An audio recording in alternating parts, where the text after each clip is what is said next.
set a new record tonight. I think we actually have more people here than we have lots planned. That's new for it.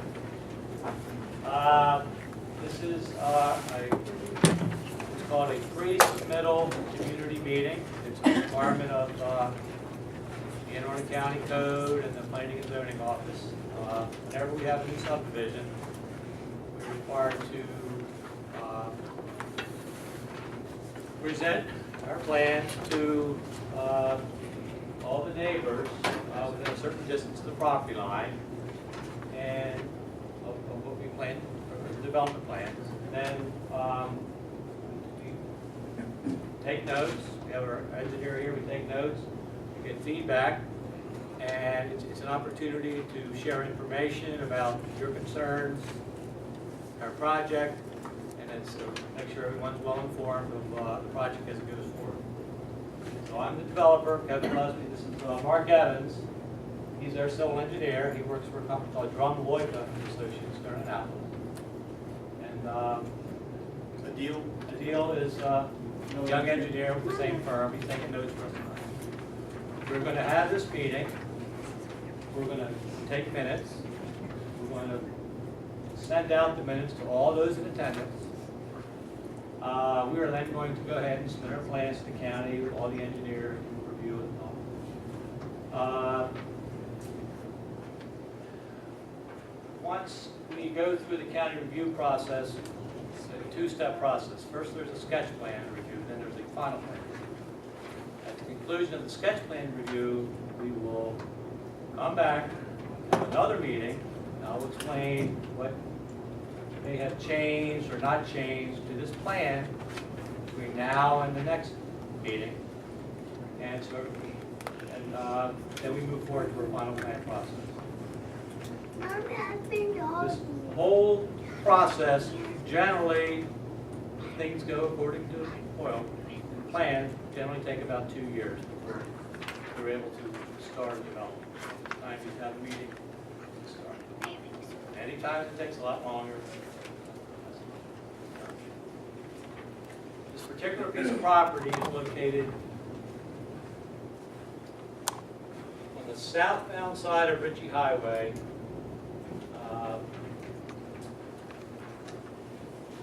just before you get to the light at Robinson Road. This is the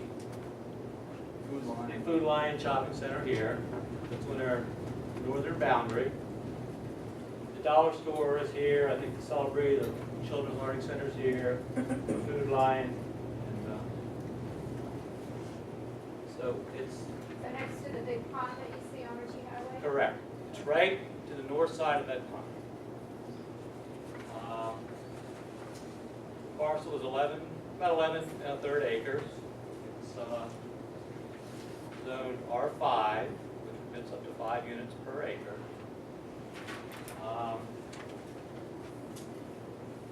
It shares a boundary with the B&A Trail. It's actually off the lot 1 of the original development. This is your property line. There's a gap between them. It's close. It's interesting. This property is owned by the B&A Railroad Company. The B&A Railroad Company donated the trail that some of you may own. Trails Brooklyn, Annapolis, many, many years ago. The old assets of that B&A Railroad Company were acquired by the gentleman who lives up Lincoln. And all along the trail, there's little bits and pieces of land that the B&A Railroad Company had owned for years. So this particular 11.3 acre parcel was part of a larger parcel of land that was on the B&A Trail and owned by the B&A Railroad. Since then, they dedicated to the county the low swampy area. They dedicated developable easements that adjoin that property. Yeah, we have the plat. They worked in conjunction with the developer of the shopping center. If you go back behind the dollar store, and you'll see that there's not the normal cement blocks that you normally see behind the shopping center. They're actually, they get a envision the eventual development of this property should actually have brick backs to make this more palatable to an eventual development of this property. They dedicated right away, they built sewer lines to serve the shopping centers. It was all in contemplation of this land being developed as something. Is the property equal clearing? No, No. Not title. not title. Because that's the headwaters of Cattail Creek, so everybody along the creek is gonna get their water really from all the silt coming from the creek. Right. So why would you do that? We'll get to that. So, we'll get to those kind of environmental controls as I go forward. I'll answer your question a little better later. So, the owner came to us, he wants to sell the property, we looked at some deals. What we're planning here are 31 townhomes. These are not your brand new townhomes. These are large, wide, brick front homes, two-car garages, with a lot of square footage, and a compact space. I've got a couple.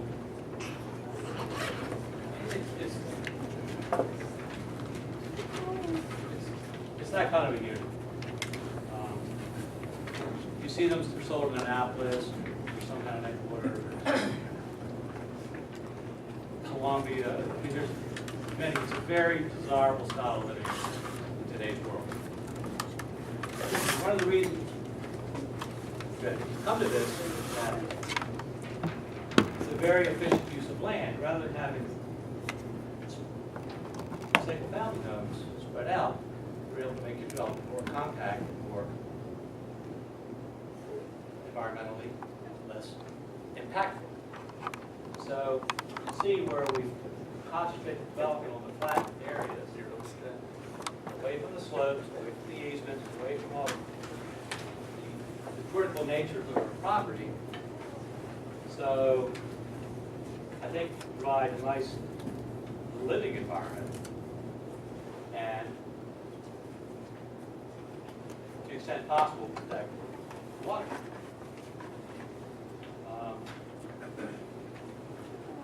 I believe there's demand in Severna Park for a more maintenance-free lifestyle. A lot of people my age and older love the area. They're getting tired of maintaining their half-acre lot, their 4 bedrooms, and this offers less maintenance, a lot of square footage, very nice square footage. You can even put you can have an elevator, which is what was here. And I think for a certain segment of our community, this would be a desirable unit. These are not rentals, they're not apartments, they're not for sale, they're going to sell mid-400s, over $500,000. They're not inexpensive, they'll be very well maintained. I think it'll be a nice little community. We do have to contend with Ritchie Highway, right in, right out of the highway.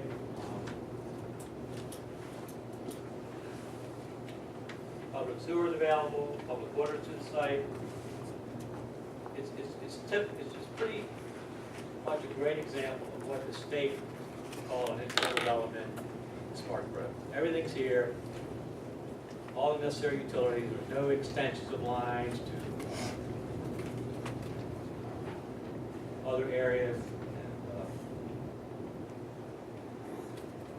Efficient development. I'm well aware of the headwaters, cattail, I understand that. We're going to do all we can within the law to maintain that, not disturb it at all. There's no plans for any disturbance in that area. We'll protect it as needed.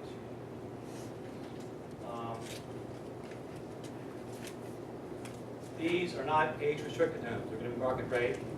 Right now, schools are inadequate. Middle schools over capacity. So high schools over capacity. That should change. Old Severna Park?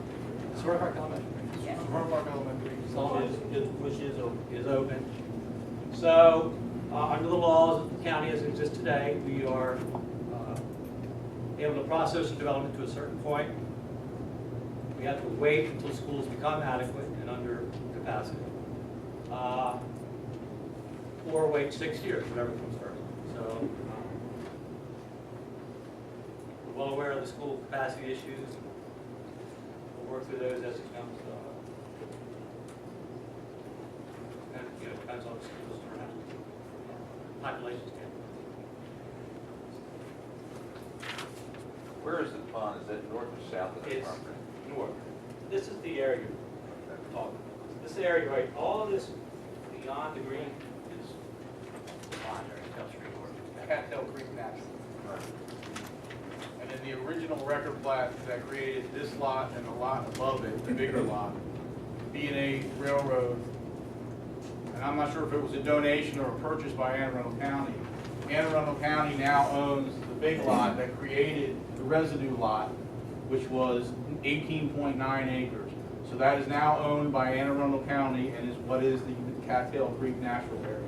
When they did this record plat, there used to be a different lot line that Z'd across this way, and they reconfigured it, B&A Railroad Company working with Anne Arundel County, to give a residue of 19 acres over to Anne Arundel County for the creek, a scenic easement off of this lot, for the county, but then they purposely created this rectangular area all along the southern side of this property for the R5 development.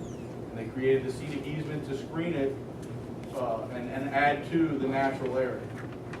How many acres of the? This was a 30-acre parcel. Round number, 30-acre parcel, 20 of which have already been preserved forever. And there was 11 acres that was left over because it was entirely developed. Okay. 1992.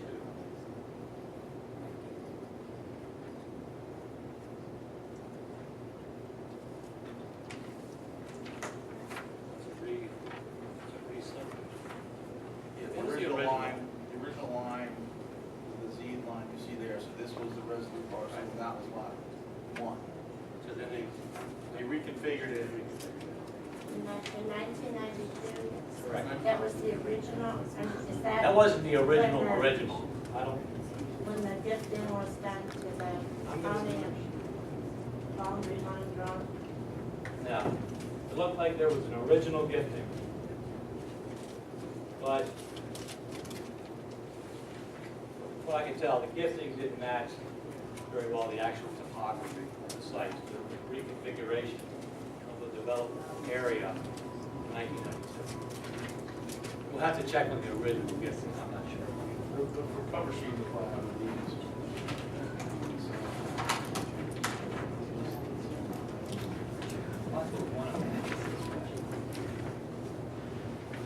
We'll find out and include it in the meeting minutes, the original plat. Looked like the late 80s, it's 87, basically. The original gifting was 1980, late 80s.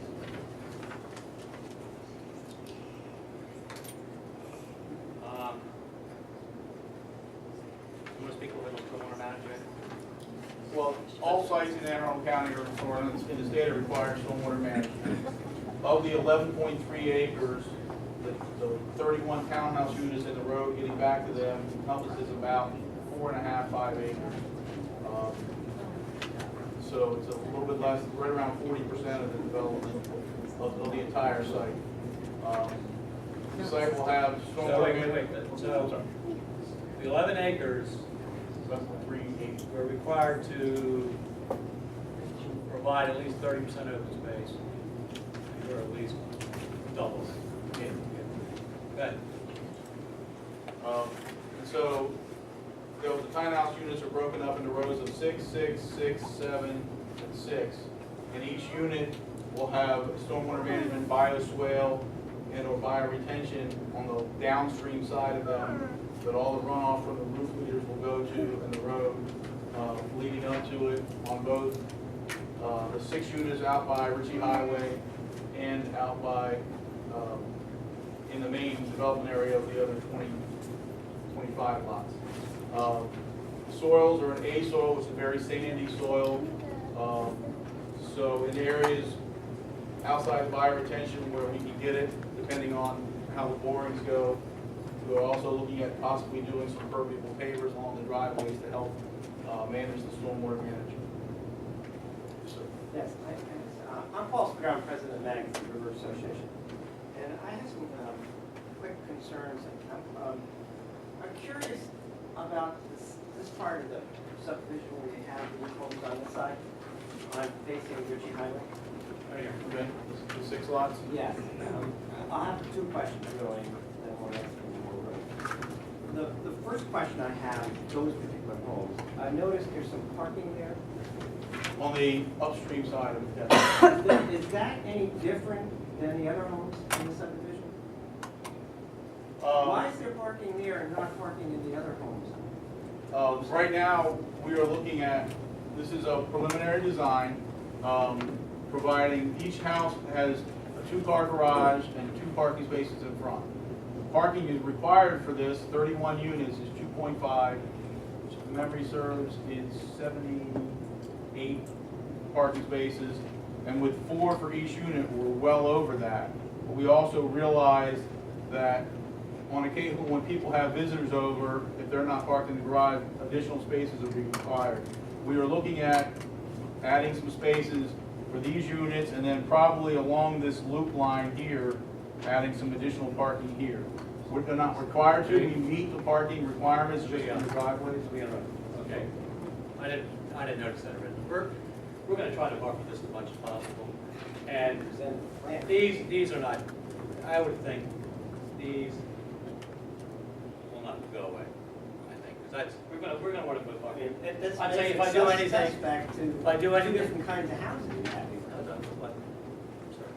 Well, well, I looked at this and I said, well, maybe they're not garage. Who knows what they are? And why is that? I mean, you might be short parking. No, we're not When I'm parking. looking at this, I don't see, You only have the information you have, and you're right. And I honestly, I didn't really want to and I catch it. don't see I can see a couple parallel spots. the stormwater retention. Where are you gonna put the pond? Where are you gonna put some of that on the plan here with the dedicated buffer between the Cattell Creek and the proposed buildings? The county doesn't go, the county in the new stormwater management manual, the new stormwater management plan design, they don't want big retention ponds serving entire communities like all these communities in Severna Park were built with and other communities. They want individual and smaller stormwater management devices, more individual lot or open space devices that take smaller drainage areas. So the bioretention you see here in the corner here, and the bioretentions along the back sides of these 25 units over here. And with the A soils, the hopeful permeable pavement driveways, there aren't any big retention ponds anymore. It's now all smaller cluster stormwater management designs because the county doesn't want those big ponds anymore.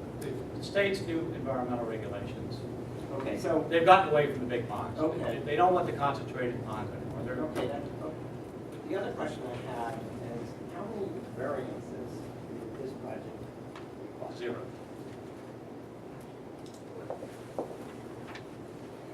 I am, Hi, Deb. What's your buffer to Cattail Creek nature area? How much is your buffer? it was established back in the 80s. Is there a general setback?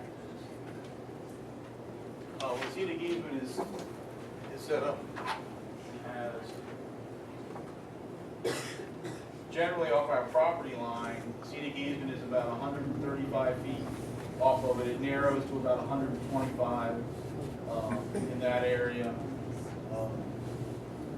If you look at the property, it's Very narrow fine, here. flat area. It's only about 40 feet where the scenic easement cuts across and comes out to Ritchie Highway and then expands up. The easement that was created protects all this land. Why do you have your rural map? Go south, the orange line to the Robinson Tree property boundary. The property. Yeah. The orange line to the property line is 70 feet. To the townhouse, the back of the townhouse is 110. The minimum setback for townhouses in R5 is 100 feet from the townhouse structure itself. The measurements you gave on the other one for the water, is that from the building to the nearest water? The measurement that I gave here is from the scenic easement where, at the top here, to our property line. It's our property, the building is set back far. Yeah. Well, how far you gotta be from the actual pond itself, and 1,000 feet before you have a structure? 100 It's feet not- from any stream or. Yeah, 100 feet from the street. We're well in excess. Are you going to put retaining walls around the back of this thing? I can't tell by the water slope. It looks like you're backing up. Retaining walls that we were looking No, at now. on I the think we'll have a downside. retaining wall along the road. There will be no retaining walls necessary for any of the building units. Pardon? There are no retaining walls. No retaining wall, so the slope is not gonna have, but you're gonna have to fill in there, aren't you, on some of No, them? no. The road, this road will need to be filled. There is a retaining wall that runs along the edge of the road with this length here, there, probably a couple hundred feet. Who is going to own that road? This road will be owned by the community association and maintained by the community association. So it will be, we'll set up a community association, there'll be mandatory assessments, and part of the budget will be the eventual replacement of the roads, infrastructure that are private within the community, which includes retaining wall roads and all that. Do you have areas for, play areas for children that are safe? What amenities are I think so. We'll probably put like I can see up here, maybe a little top knot or something, like a small playground. Where will you, are you What does planning? Robinson Retreat have for a place? Pardon? Do you all have any community, give a top line? It'll be similar to that. Do you anticipate having school buses come in here and pick up? No, Do you have road space for them to meet up on the highway up there? we'll create a bus stop, yeah, it'll be protected. What about trail access? How will folks access the B&A trail? No. I don't currently have any. I don't think there's no access. So they'll be heading for Robinson Retreat to get to the trail. Well, how do you access it? You just walk up the road.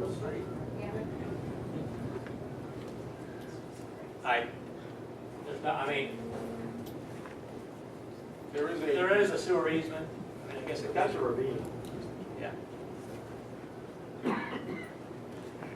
I could see,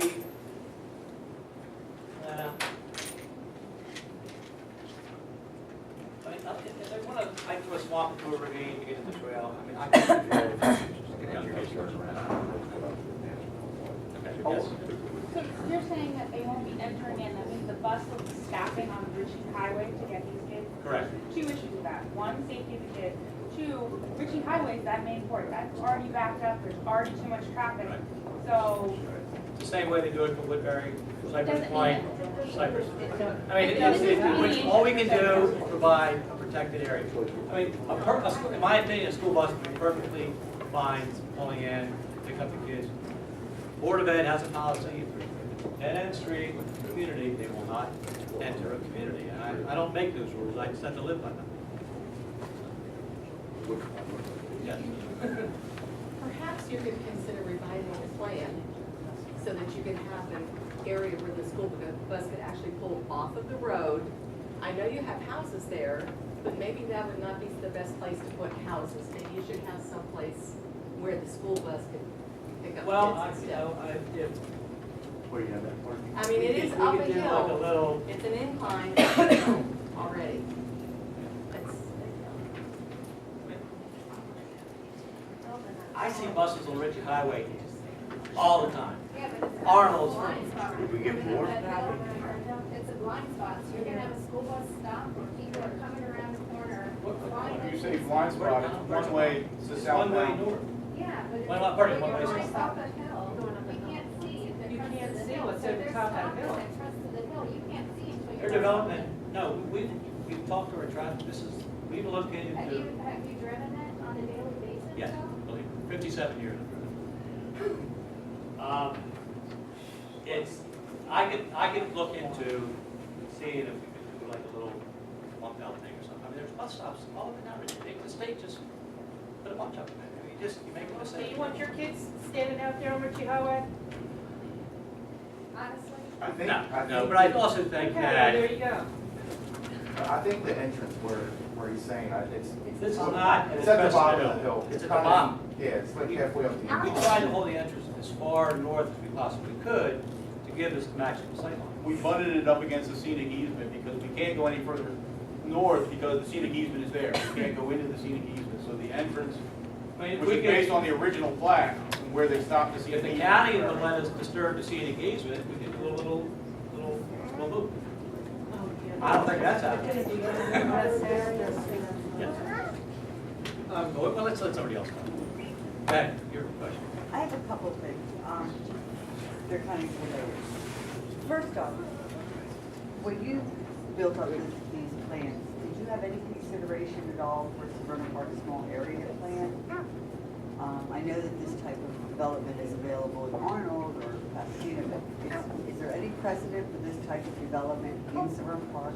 Well, the small area plan, the county council enacted the zoning map.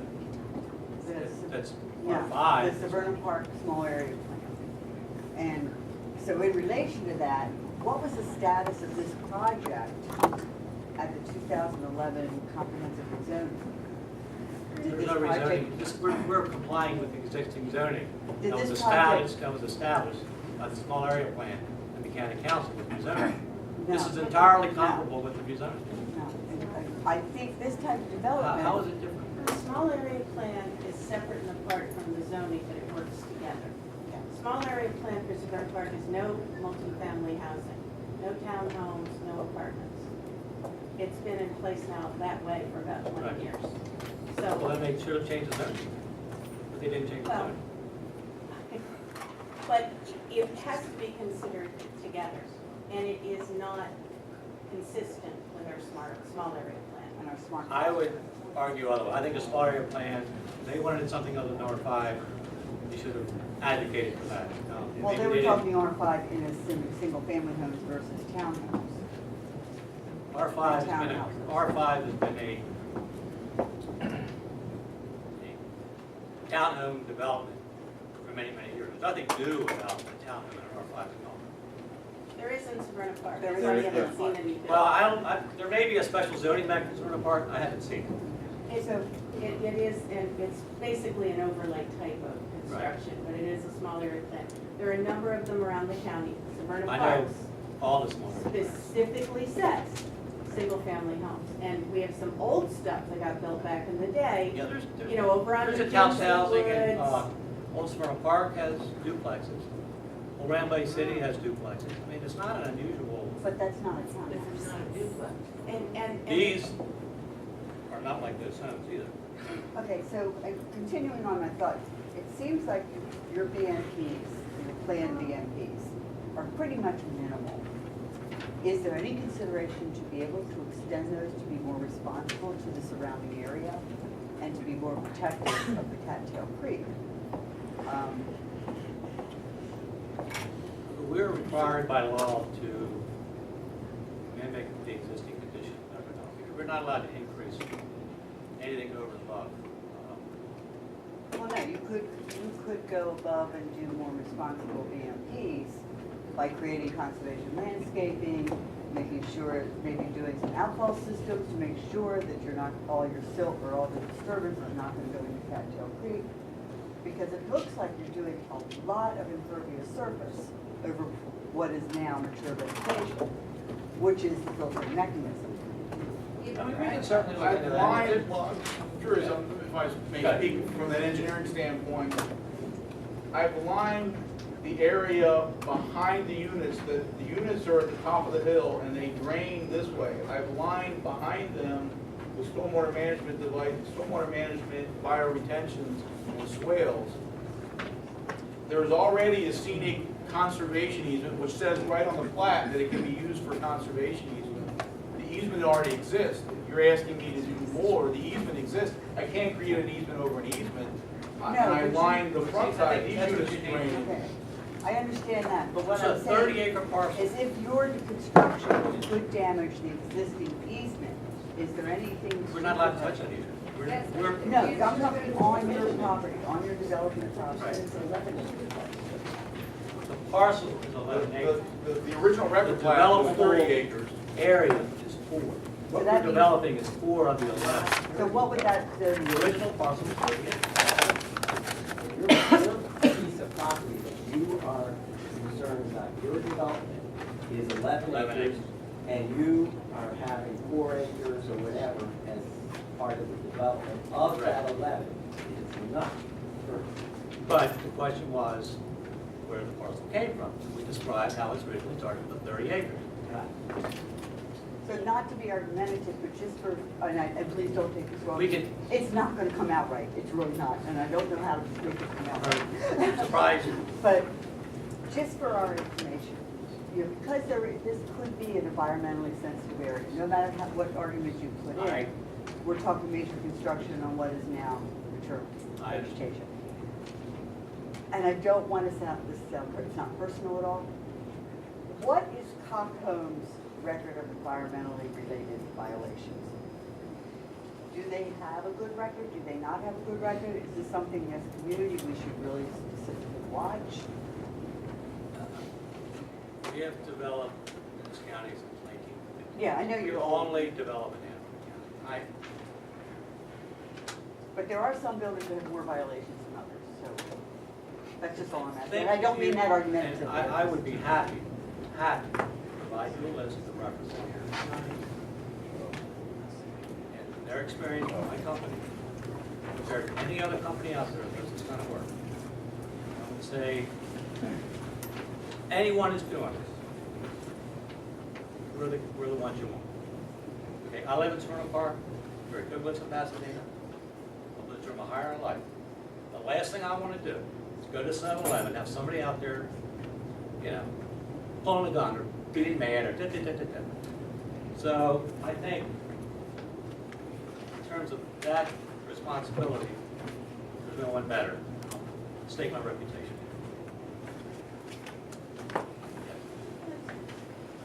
Deep Creek Village, like that was originally a code development.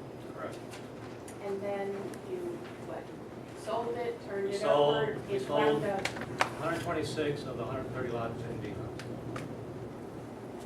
Because, you know, on the one hand, you're asking us to have a lot of faith in Coke Homes. On the other hand, we've seen you turn over developments before. And we might have some concerns there because we don't know who this might get turned over to We and developed, what they we might build. developed Deep Creek Village. We developed it, all the infrastructure, we put all the ponds, putting all the 3 major coastal plain outfalls. I'm meeting the community association president tomorrow morning to talk about revising some of the ponds to make them a little more friendly in his opinion. Don't have to do it. I could have turned my back on it, but no, we're going to meet down there. I'm going to talk about some reasonable changes that'll make it, in his mind, better for what he does. So, no, we are the developer of Deep Creek Village. We always have been, we always did. The fact that another builder built a little box is, we're still the developer. We're the permittee. We're the obligated. It's our responsibility. But And we don't take that lightly. the quality of the box was left up to NB Homes. And in this case, yeah, they have brick fronts and they're not bad looking. But how do we know who you're gonna sell this to and what they're really gonna build once you develop a lot? They plan on selling it? Plans, you know, we, I mean, there's some townhomes and then there's townhomes. And if you were to turn this over to another builder to actually build the homes, right. it might not look like your gorgeous little picture there. And that's, We can, that's what a we can do, concern. I'll make a commitment now, we will provide architectural covenants on this property that will provide for this type of home. I'd be happy to do that. Because I know the lot, I know this product is going to be popular here. And in order to make it popular, it's going to have to be a well-built, attractive home, just like I'm going to say. But you're only gonna put brick on the front, you're not gonna brick on the backs, right? Or are you? Okay, because, you know, one of these neighborhoods looks out at the back of your townhomes. And I know a lot of townhome communities that when you look at the back of them with their vinyl siding, they're not exactly pretty. Well, I wanted the architecture to face in front of me, that was good. I don't like homes that back out from me. This, backs of homes to backs of homes. You know, back of home to a shopping center. I mean, we consider that. This is the shopping. This is the back of a home, facing the back of a home. I mean, I think the site lays out there. How wide is your street gonna be? Because that's another thing with Deep Creek Village. My daughter actually looked at them and said, Right. the street's too skinny. I mean, that was her comment, so she. The main drive aisle is 26 feet wide, from Ritchie Highway all around to here, and then where the units face this road here is 24 feet, 2 feet shorter. But we did that to make sure we could pull the units away from the scenic buffer. See, that's always one of the things we deal with. And we met with the fire marshal's office with this layout to discuss with him what the fire trucks, how small the road could be so that the fire trucks could get in and out. And the short lengths of this road where a fire truck can pull in, back up, and go back out is what he was happy with. We had a little bit different configuration with a fire lane up through here, and he recommended that we had a 7-unit one here. We reduced it to 6 units here and spread these out a little bit, and came back to him with a plan, and he said this was very functional for his fire engines in this layout with a 24-foot wide road and the 26 main road entrance. And that's the same reason that you see this little pull-off here, is so that the fire truck can pull up to service these units. He has a way to back up and go out. So it's 26 for the main road, and then this road here is 24. I'm sorry, who looked at that from the fire department? Fire marshal. Fire marshal? Who looked at that? Lieutenant Bell. What about trash trucks? Are you planning to allow parking on both sides of the street? No, No parking on those streets? Correct. and he actually said that in his meeting with us. That's one of the things we always deal with, is the fire marshal wants very wide streets. The environmental side wants streets to be narrow to prevent. But I mean, We don't make this up. We go by what the county manual, the Department of Public Works, they're the experts. This is the street width. the problem is you gotta get a certain trash trucks around. Are you gonna have people lug their trash out to some corner where you can No, get no, the no, trash no, trucks? the trash trucks will be able to. Huh? The trash trucks will be able to do this. No, but in a place where you got the Same big way the ones in fire- front of Same it. way the fire, same way, they come in, turn around, go back into the homes, back out. They'll Actually, be backing up. Now, yes, yes. And it's done all over Antelope County. Much larger scale than this, no problem. In regards to Maureen's other question, are you the developer only who's going to get the front foot assessments and just sell the lots down, or are you going to be the developer and the builder?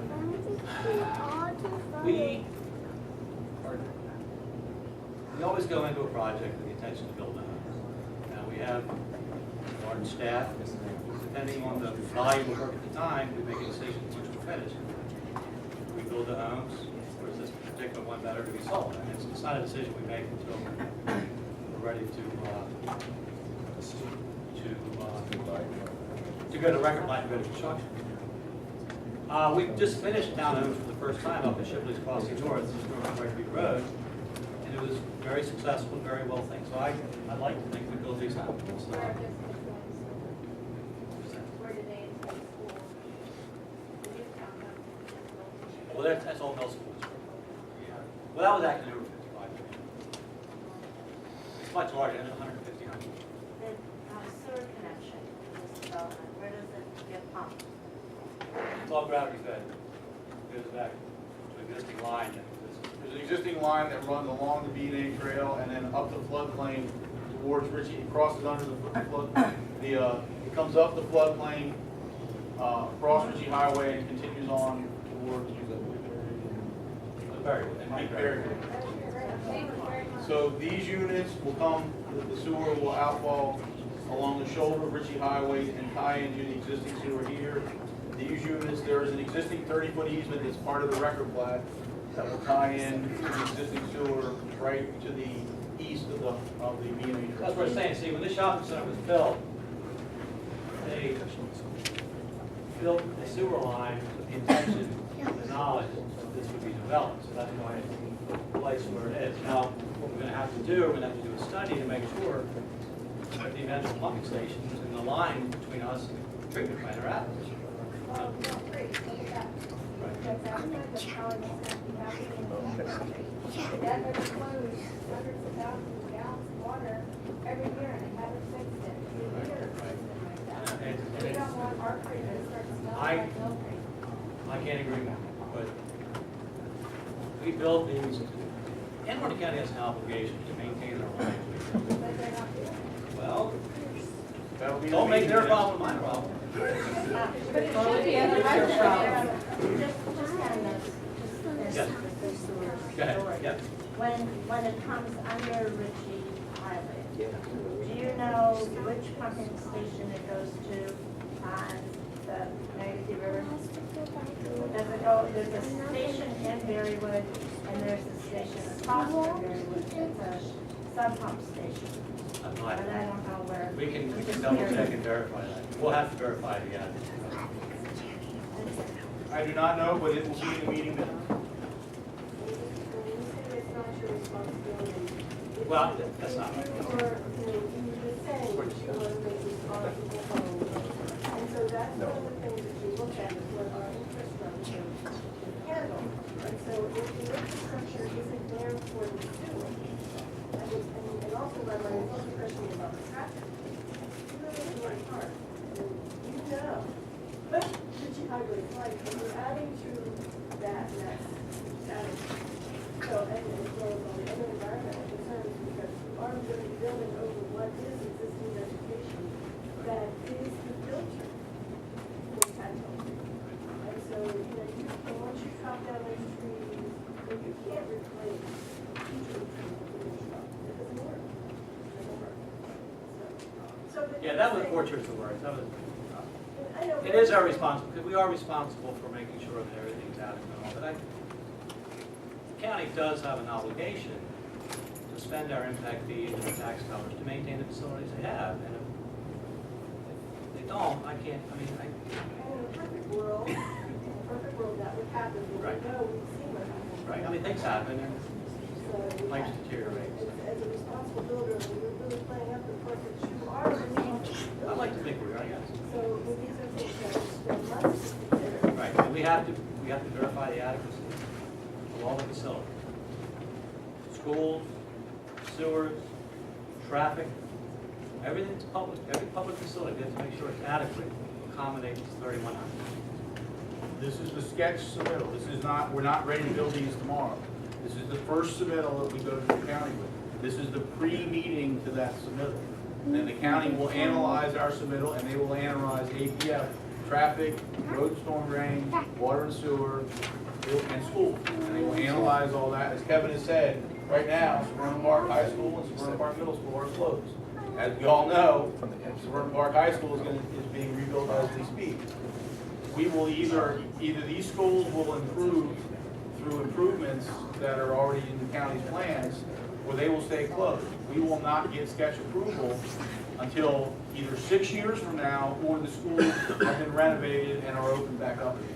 So that particular APF thing, we already know is closed, and that's why we're in the sketch process. They will get the sketch, and then we will be put on a waiting list if it doesn't improve. And that waiting list will be up to 6 approvals. But wait a minute, in relation to that, earlier you had mentioned you can start the project and then have to wait. So now you're gonna say you're gonna start The sketch, we can start the engineering plan. none of the disturbance of the No, land, none of nothing like that, disturbance, until none of the school issue can. No construction can start until all 5 APF issues have been met in final subdivision. Yes, sir. Yes. A couple more questions. First off, we're early on in the past, I see that where you have the sewer's not there, it's just you have the right of way. The sewer is right next to the B&A No, trail. it's there, the pipe's in The there. pipe's already put in? Yes, No, sir. no, no. It serves the shopping center. The pipe Yes, is B&A the trail. shopping center. Yes, yes. That's the sewer line that serves the shopping center. And it goes right underneath where you propose to build, how deep is that? So, what's the question? The sewer goes underneath, No, it comes up the road, down through the park, through the pavement aisle, and stops here, and then we don't put it anywhere along here, and we have a separate sewer that serves these townhouses that come up, down, and B&A. So the sewer line was, you're just going into an existing sewer line that was there for the shopping center, it was not. Well, we're going into the specifically existing designed- sewer line that the whole area south of the shopping center drains the neighborhood that we're butting up against. The gentleman in the back is filming this. All that sewer drains to this sewer, and that sewer was installed way before these houses were ever built. And it runs all the way through the floodplain, so way back when, before Cattail Creek became the Cattail Creek Natural Area, they trenched and built this sewer all the way through Ritchie Highway on the other side and on down. That is the main sewer line that is for the development of Severna Park in this area. And this site is in the planned service for sewer and in the existing service for water. The nearest water line is right at the shopping center. Right, there's a fire hydrant right behind the shopping center, right up against Ritchie Highway. We will pick up the water line there, extend it down the shoulder of Ritchie Highway and into our community to serve water, and we will pick up the sewer in two spots. At the B&A trail where the existing manhole is to tie in, and at the Ritchie Highway where there's an existing sewer main right just past the light and right at the bottom of the hill there. So we'll be tying into two existing sewers. We're not extending it other than for this short length to get to our townhouse. But you're still gonna have to go into that protected area to put that pipe in. Absolutely. And that's Okay, why, so- when they did the record plat for this, they created, get my bearings here, this 30-foot utility easement, knowing that when they did this development, and they gave this 19 acres to Anne Arundel County for the Cattail Creek Natural Area, they knew they were gonna need to bring the sewer from here up to this site, so they created a 30-foot utility easement within the scenic easement to allow that utility to be extended. And in the cover sheet of the plat, it says the scenic easement may be disrupted for utilities. And then, so they envisioned us coming here, and that's the way we're doing it in our design. We're not coming somewhere else in the scenic easement, we're using the existing utility easement that they created. Okay, I got one more specific question. This part that's going from the main drive, this part right up at the top, what is that? What is this one? That is the outfall for the bioretention, stormwater management area that the young lady was asking me about. Okay, so then it goes into the, okay. So It goes into the floodplain. Okay. Just want to make it clear on that. The other question I really have, and we hadn't really discussed this, is, and I know you're only concerned about the development that you're dealing with, but I have some concerns on the fact that this is butting up so close to specifically the shopping center. And where does the water from the shopping center go? The majority of the water from the shopping center there's a storm drain system within the parking lot of the shopping center. Most of it goes, I believe, south and between where the mattress store is and, what is that, the paint store, I think it is. It runs back there and then hooks into a storm drain line that dumps in to the existing, this little pull-off of the Cattail Creek drainage area there. And I believe the existing, there's a stormwater management pond, and I'm not sure of the four houses that are butting up against us here, who owns the one furthest to the west. But right next to them is an existing stormwater management pond for their subdivision. And it drains towards the storm drain system to the west by the B&A trail. All that drainage comes to here and then works its way back to Cattail Creek from that shopping center. So it goes west and then north. It goes west and then north and then back east. The lady in the back there, she had her hand up for a little while. Thanks. I don't know, I'm alone the last with my kiddos. So I have friends and clients that live in Robinson Retreat in these houses, And one thing we haven't talked about is how it's gonna affect them with, you know, their home prices now being backed up to a development, whereas before, you know, they had conservation. So what are you planning on doing specifically to buffer those groups of homes to this road and community? First of all, we're not removing any conservation. Those existing scenic easements we're not touching. But you're affecting our property. I'm just saying, I didn't want to, we're not like taking away part of the scenic easement. The plat and these 4 lots here, and I don't own one and I understand your frustration, but there is no scenic easement in front of those lots, you know, behind those lots in their houses.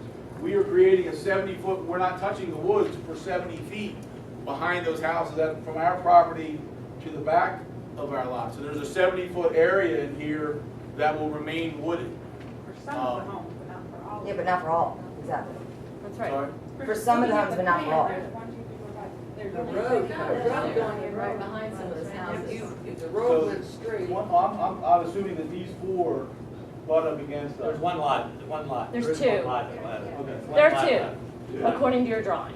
And to get our road into our subdivision, we have to come along that.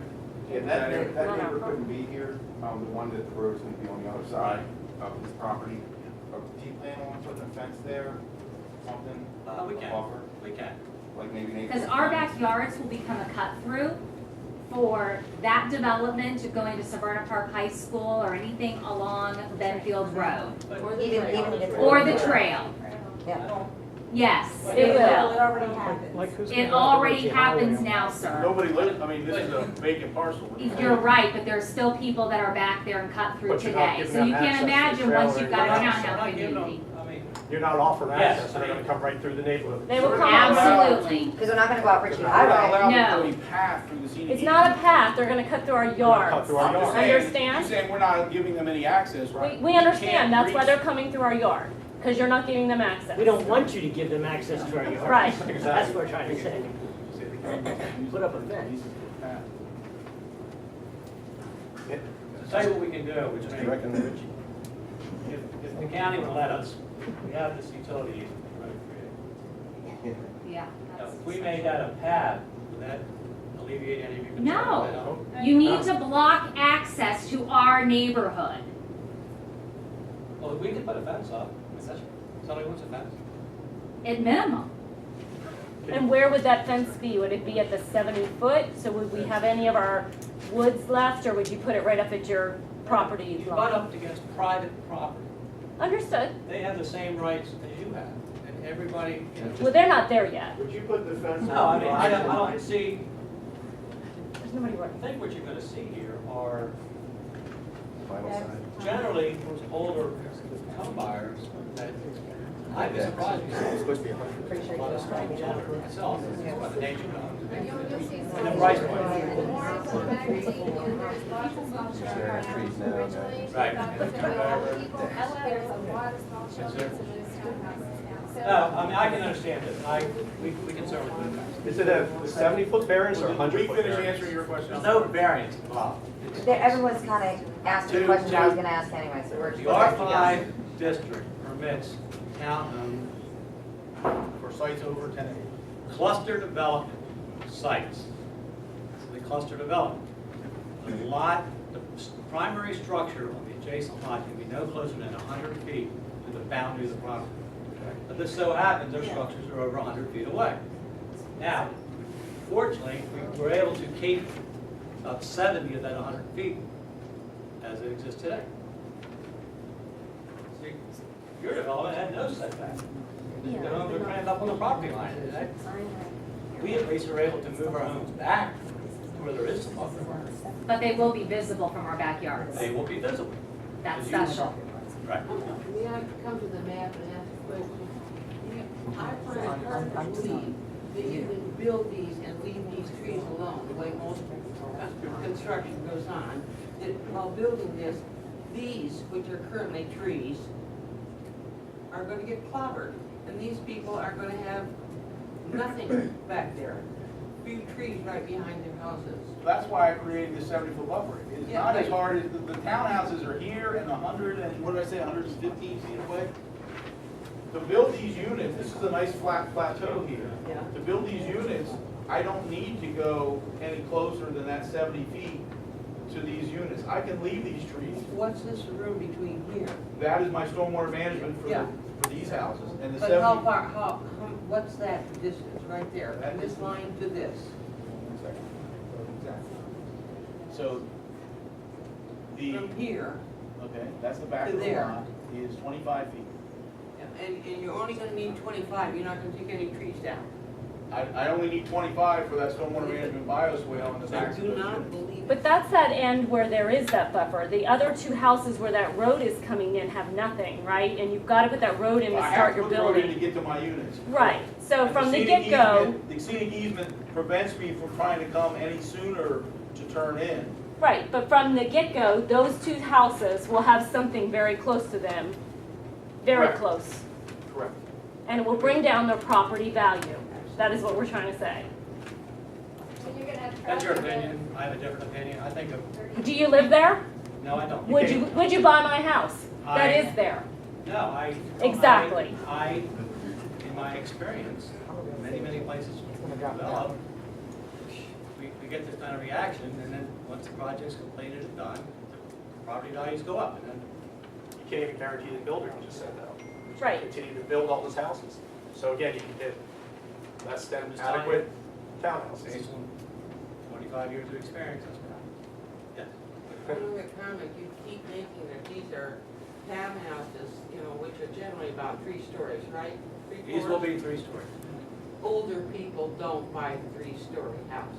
You said older right. people are. No, but I said these, I'm these sorry, they homes just are, don't. I know. They'll These have homes elevators. I happen to be the Are- age that you're talking about. We don't buy. Let's be realistic, people buy the rent park for their school, that's what they buy. That's right. So The if they other buy thing- the older There's ones, a lot of population that asks me, why can't we build something smaller? Why can't we build something that we can downsize Older into? people don't buy 3, 4 houses. The other thing is that even if we were all millionaires, how many of you, if you all had $1 million, would buy one of these 6 houses right on Ritchie Highway? You can't honestly tell me that you're going to sell a $500,000 home that looks right at Ritchie Highway or backs up to Ritchie Highway?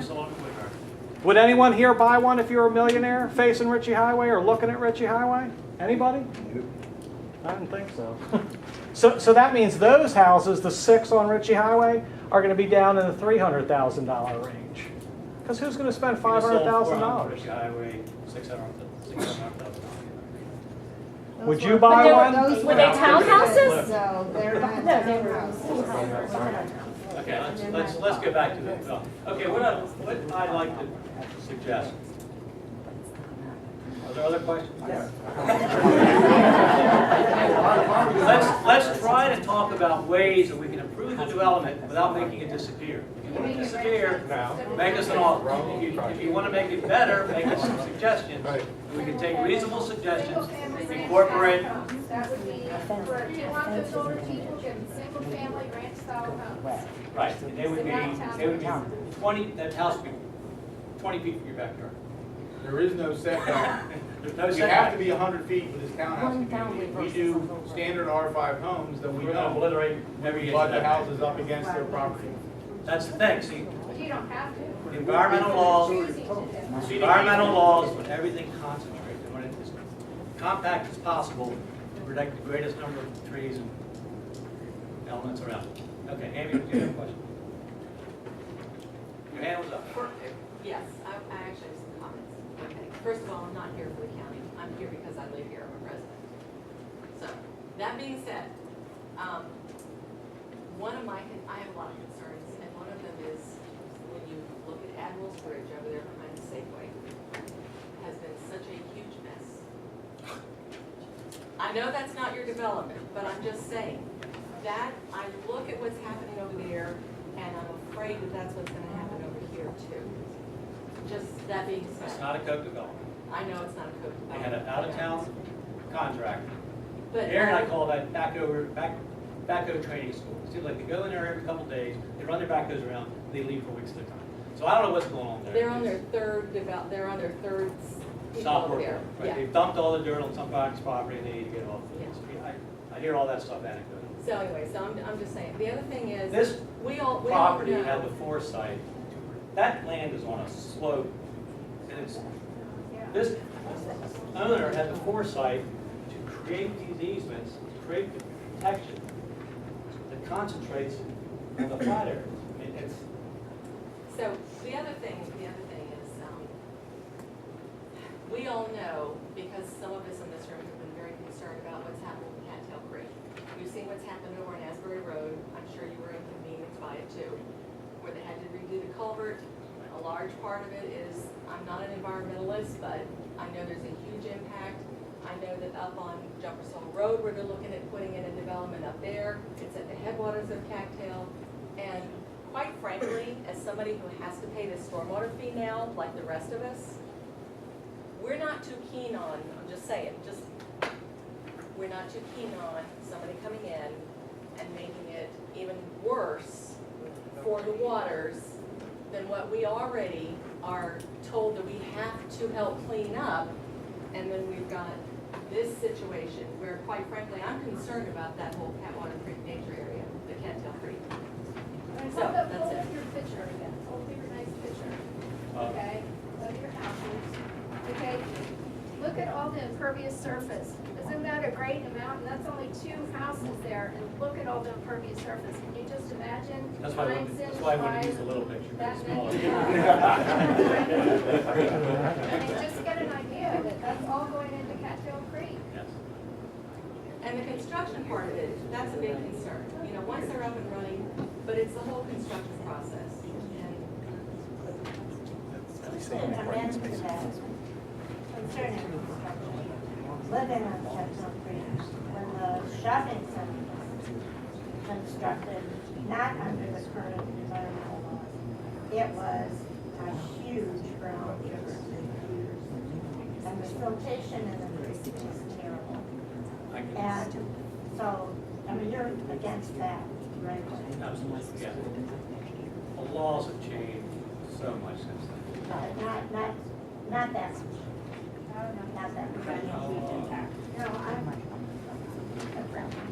Yes. I just want a clarification about the school enrollment type of thing. You had mentioned that this front part of the school, this front part of that one, suppose is closed. Right. And that you had to wait until they were open. Right. But then you mentioned something about this 6-year thing. Right. So are you What's saying the in 6 magic? years, all bets are off and The then law- you can build regardless? When they created the adequate facilities law, we are not allowed to proceed to the final planning stage until the Board of Ed puts out a chart that says our school's open. And county council at that time realized that can't go on forever. So they decided they would put a 6-year window. I mean, if the property's owned, has utilities, they can't make the changes to the school or whatever within that 6-year period of time. It's kind of the planning window for government, that it would be unfair to penalize the developer any longer. So after 6 years, the developer could proceed whether or not the schools are adequate or not. Could you? I guess being an educator in Severna Park, I see how the enrollment can change year to year, not just every 6 years. And have lived in Severna Park for over 40-something years. Right. You see the turnaround, you know, Chartwell, and then it was slow, and then boom, here we go I again. had 782 kids in my graduating class from Park High School. Right, and now it's, right. It was jammed. I guess it's just my concern about, we just keep pumping more development into schools that are poverty seeds, and they will 6 years from now. When does that 6-year clock start? It starts at sketch plan approval. It would start approximately 1 year.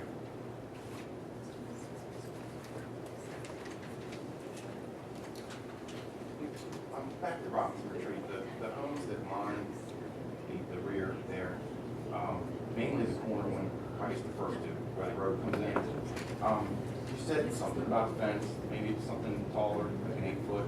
We could put an 8-foot fence. Yeah. What about like some mature trees, like laid on site or something for some coverage? What's what? Well, it's not, yeah, He's talking about, Would yeah, there that be road room to comes plant through. anything? Yeah. What good's that going to do behind a fence? make you not have to look at the Because fence. houses are 3 stories. Yeah, our houses are 2-story. Yeah. Just a little bit of coverage between the two neighborhoods. Well, we generally, we plant our streets. I mean, that's- But right around that curve there, you 8-foot had fence is pretty- 5 or 6 parking spots. I was just wondering, you know, cover it in a little bit, maybe. I mean, if we can look into planning this area behind the fence. Yeah, that'd be great. We could do that, yeah. Right, because my house actually backs up. But that's gonna be, it's gonna take some cooperation with the county plan reviewers as far as having this narrow enough, we can fit in fence plus trees, plus a road. I mean, that's, Yeah. and your meeting records will show that we will attempt to have this road made more narrow. Typical traffic lanes are 12 feet wide. The county lets you go down sometimes to 10 or 12, 10 or 11.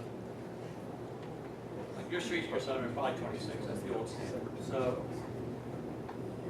it's a move a foot to make these roads like 22 if there's no homes on them. So if you make this road 22, that gives us another 5, 6 feet we can put little trees.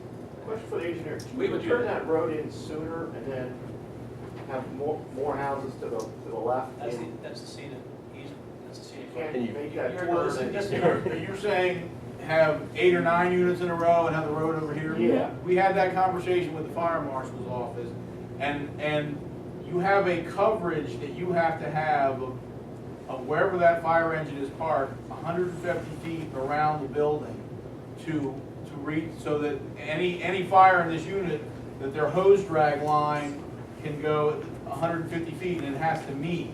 And so having the road over here, we couldn't make that meet to the backs of the units when we had 7 and 8 and 9 units across.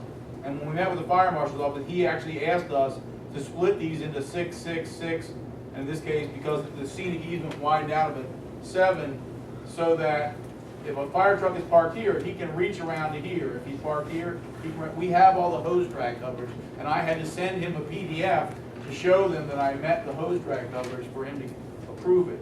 Because we had longer units in a smaller hose drag area, and that's why we met with them, because that was one of our chief concerns, is fire protection. You see, we can bring the road in and make it right, but all units have the road over here. The fire marshal never create an unsafe situation. So by splitting the road between the units, we got the fire hose drag coverage that we Yeah, I mean, that's something I would easily be willing to do. The fire department never. I have a question too. Where do the people park? Like if they're having a social event, party, retirement party perhaps, if you only have the driveway, where We are have they parking? 2-car garages and then 2 spaces in front of the, so we if have they 4 a spaces in every party, unit. Where do the people park? Do they park in Robinson Landing and cut through, or where are they gonna park? We have 4 spaces for every house. So That's not not We enough. have the same number of parking spaces in our own lot Where that would you have those in yours. people park if they're having a party that we don't have? Well, that's the thing, that's Severna why. Park people party. If you live in Severna Park, you know that, we always have parties. So where Well, that's are why I people think planning what you're on gonna see, having them park? see like this best sitting parking situation, we will probably end up, And how long is that, if they park there? no, I think we're gonna end up with So a you're spots gonna on this have side. more parking over On there. the or just inside not in loop, the not the back? That's the thing, it's, everything has a trade-off, negative trade-off. That is more. We can put parking here, but it's gonna make more disturbance, we don't want that, so. They really. So if you're gonna wanna sell them, you're gonna have to provide. Parking. They'll be parking at Robinson Station. I don't. Very back. Yeah, I just want to revisit real quick the R5 zoning. You said it's 5 units per acre. This parcel is 11.3 acres, and you're developing 4 acres. Is that, do I have We're those disturbing stats? for the 11 acres. Okay, so basically 4 of the 11 acres are the really That's the. prime usable space. Correct. Right, so if you allow me, the site has 11.38 acres. It also has 2.93 acres of floodplain, 0.29 acres of non-tidal wetlands outside the floodplain, and 0.6 acres of steep slopes outside the floodplain. There are steep slopes and wetlands within the floodplain. All those have to come out before you do your density calculation of what you're allowed. So that brought the site down to 7.77 acres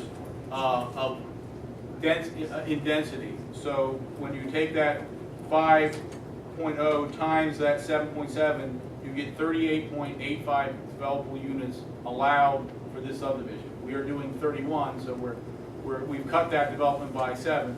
And it's okay to say this, we couldn't fit 38 units on here. 31 was what we felt worked and allowed us to limit our disturbance. Well, we could fit 38 20-foot wide units. But then I would be lynched. So, I think these units were more in line with the market I expect to attract rather than smaller one-car garage townhouses, which we could do, but that's not our plan. And the square footage of the units you're proposing are like 26? They could be up to 2,800 square feet. And that's the largest, what's the smallest? They're all the same size. Okay. On the drawing, what is this, a walkway out? No, that's the stormwater management outfall for the bioretention swale I have behind those units. All that stormwater.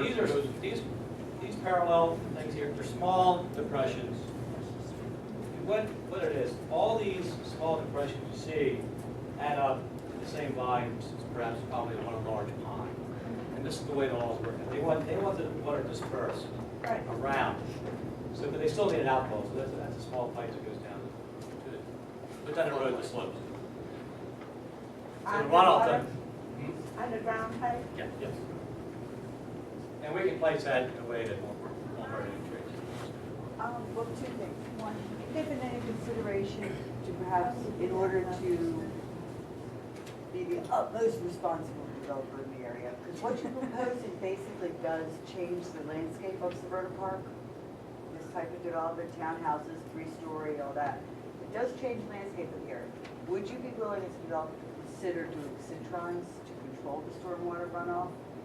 Not really using what was designed, and not using like the sewer system that's basically designed for a shopping center to be used for residential, which is a whole lot more sewage than what a shopping center would do. What was for stormwater management or for sewage? Well, I've got going 2 places. I'm asking, I guess, would you consider, because what you're proposing basically changes the landscape of the area, would you consider becoming or being the utmost end of the spectrum, which does unfortunately add cost to you?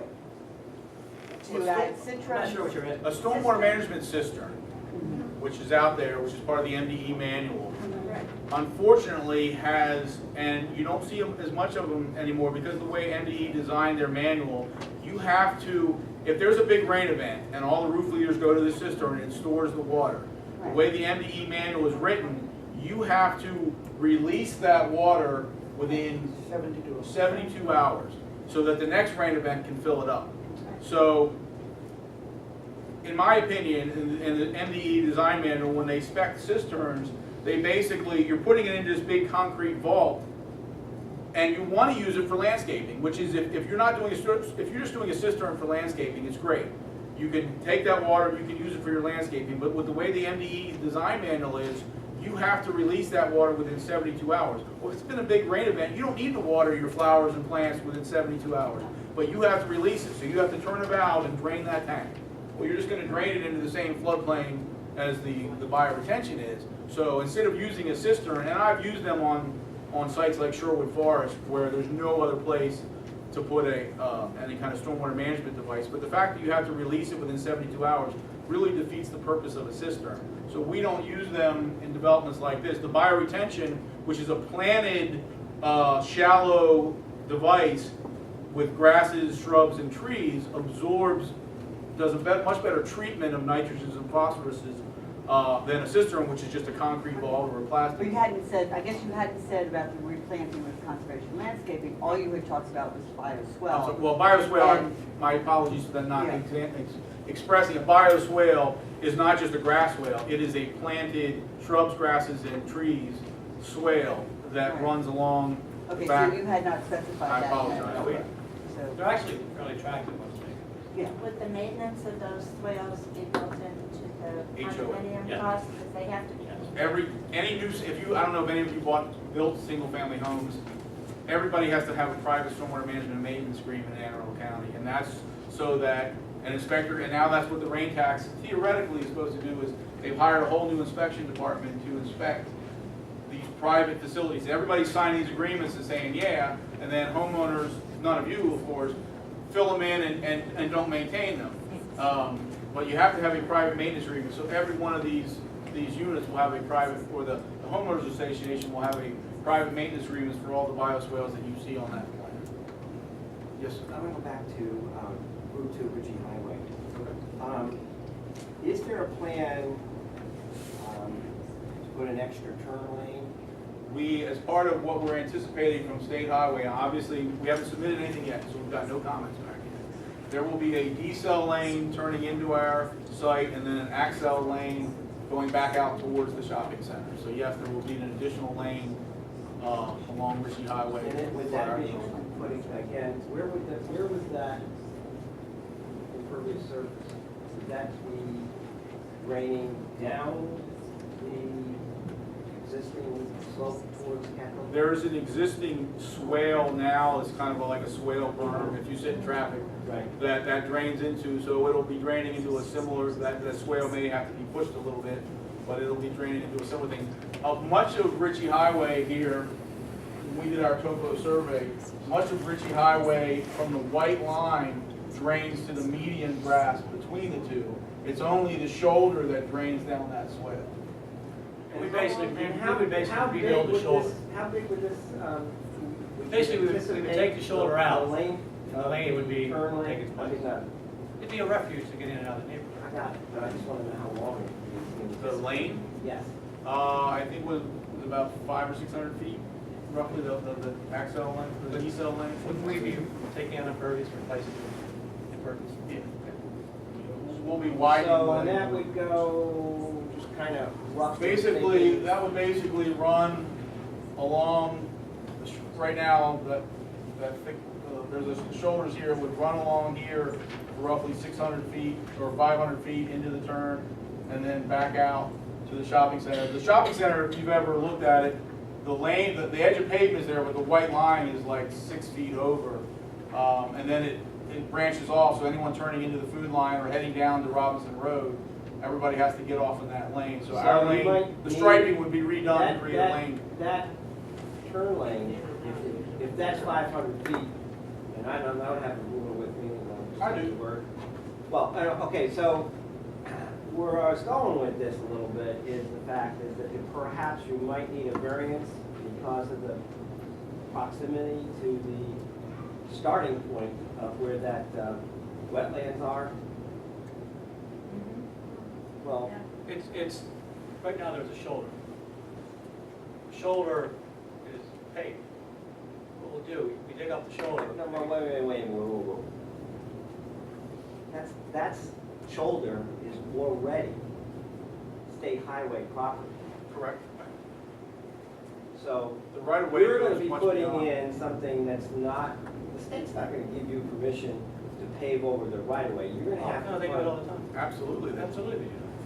That'll be their requirement. When we submit this plan, the state highway will come back and say, you need an 11-foot wide with a bike lane shoulder within the right of way.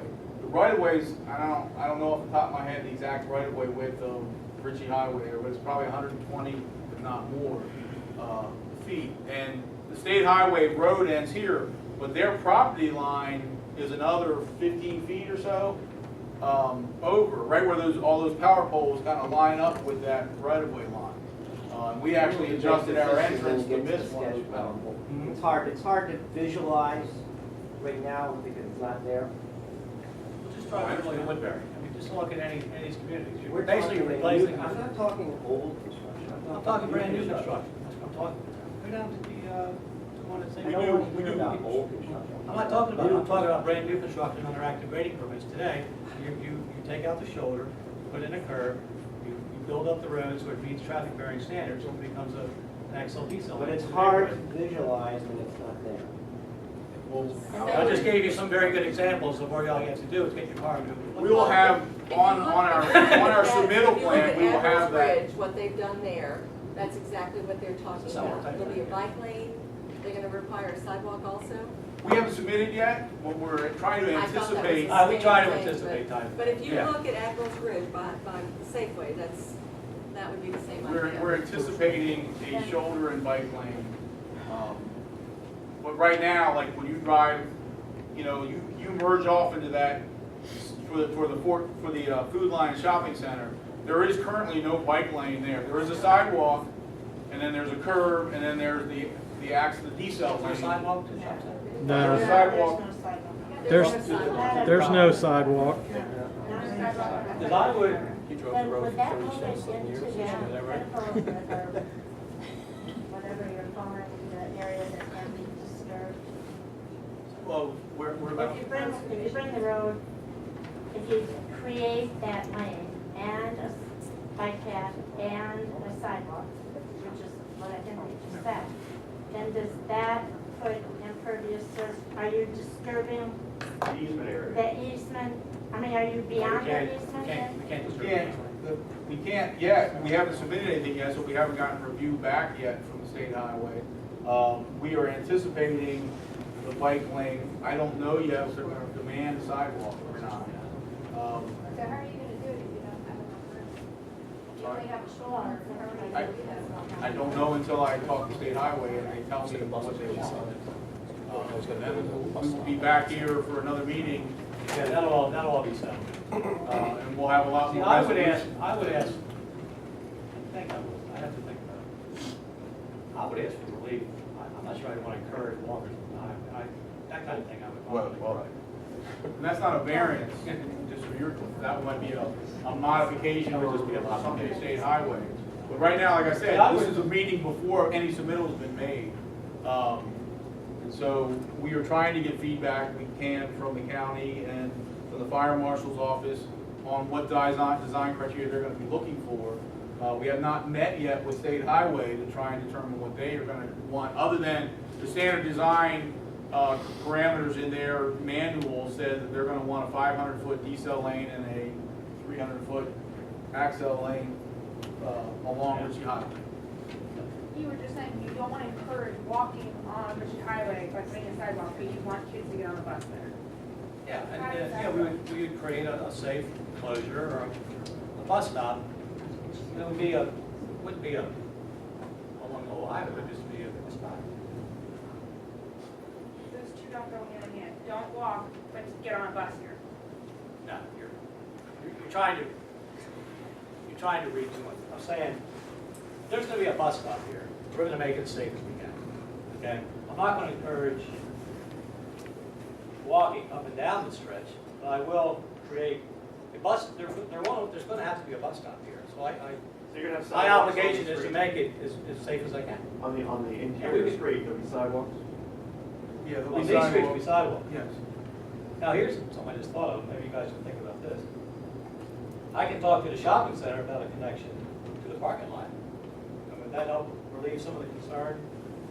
Here, we can put a little sidewalk right to the, No. What's your, You want to be blocked off from your neighborhood. And I'm not yeah. sure if You block off the other fence to the shopping center? You have a fence, No. there's a fence along the shopping center. Yes. So the back end of the shopping center is That's okay. about Yes, if I were you, the people who would live in those homes would not want people from the shopping center cutting through. their neighborhood. But you don't have a fence here. We do. Yeah, they have a fence this way. Yeah, we have an 8-foot fence and. Gotcha. Yeah. And that's Back's all. right, there's curb, there's like some parking spaces just beyond the daycare center, and then there's a big fence. But I was thinking, if we put a little connection here. Yeah, but then We all took- your we have- homeowners can park behind your house. Yeah, to get to the high school, they would Well, still we're not go. gonna have enough, if you make That the road way. narrow enough, there's not gonna be room to park on it. Well, no part of this. and then this could be a fence. Perhaps we can do a little, we have to think about a walking path here, there's gonna be some pros and cons to think about, but that would be. That just brings us through. Because people that don't live in your neighborhood will cut through, we Right. know because it used to happen. I'll just go down on day 20 to feedback, you know, that's what this is about. Yes, sir. It just seems to me that you've got, just a general comment, you've got too much development for this site. I know you're only developing 40% of it, Right. but you've got a problem with parking. I know you say every unit's gonna have 4 parking spaces. Why do we have a park? We don't have a problem with parking. Well, you do, because nobody uses their garages for cars. I mean, Ah, my let experience, me they don't, volunteer this, okay. You know? Anne Arundel County requires 2.5 parking spaces per townhouse. They have the highest parking space requirement in the state. We also put into our homeowners documents a prohibition to improving your garage or using it for anything other than a parking spot. We actually build that into our covenants and our homeowners covenants. So what the county's doing is they're putting the obligation to police that on the community association. So And how effective is that? Yeah. That helps, but then there's one other thing. I don't know. Why do you think? You're All jamming these a lot of criminals people are in a people that very are small moving it. parcel of land. So anyway, that's what the county's done. I think it's a good idea. If you have a garage, you have to use it as a garage. You can't use it for anything else. But if you did reduce the size of one of those buildings from 6 units to 4 or something like that, you could possibly turn that road in a little bit sooner, still meet the fire marshal's requirements, and eliminate some of the concerns about the neighborhood behind. Takes away the problem. And maybe create a little parking area instead of 2 units or something like that. And the same thought, can you rotate that 180 degrees? Maybe that would give more buffer to the homes in the back? Well, we can't be within 100 feet of this property line, so when we rotate it, that's gonna make this less than 100. But can you This is rotate it with like 3 houses? Yeah, reduce the Like number of units. reduce the number and make it more pleasing to the community that you're impacting? I mean, that's really what this is about, trying to brainstorm, as you said. I'm not sure that's going to work financially, honestly. But I can certainly look at it. But I don't think the fire If you marshal, move they're the not going to road allow. into, well, you could rotate it and move the road into the center slightly away from the 2 lots that are impacted the most. Take the road in here. Cut it Take the right hand turn. If you turn, because I Turn don't this really building like care this. about the size of the units, rotate the 4 units 180 degrees. If we did that, No, 90 degrees. all right, if we did that, would you want to give us relief to the 100-foot setback? Because that's what you're going to have to do to get this building in here. Release the 100-foot setback. Release of what? Even if you put it down to 4, you'd have to release that 100 instead of your 6? If you take this road, and put it on right out the side here, Yeah, put the road here, yeah. take the building, move it like this. But you didn't do all 6 of them. If you rotated all 6 of them and then put the road in. Only did 4 of them. You're going to have to, we're going to have to give relief. We're going to have to give relief to the 100-foot.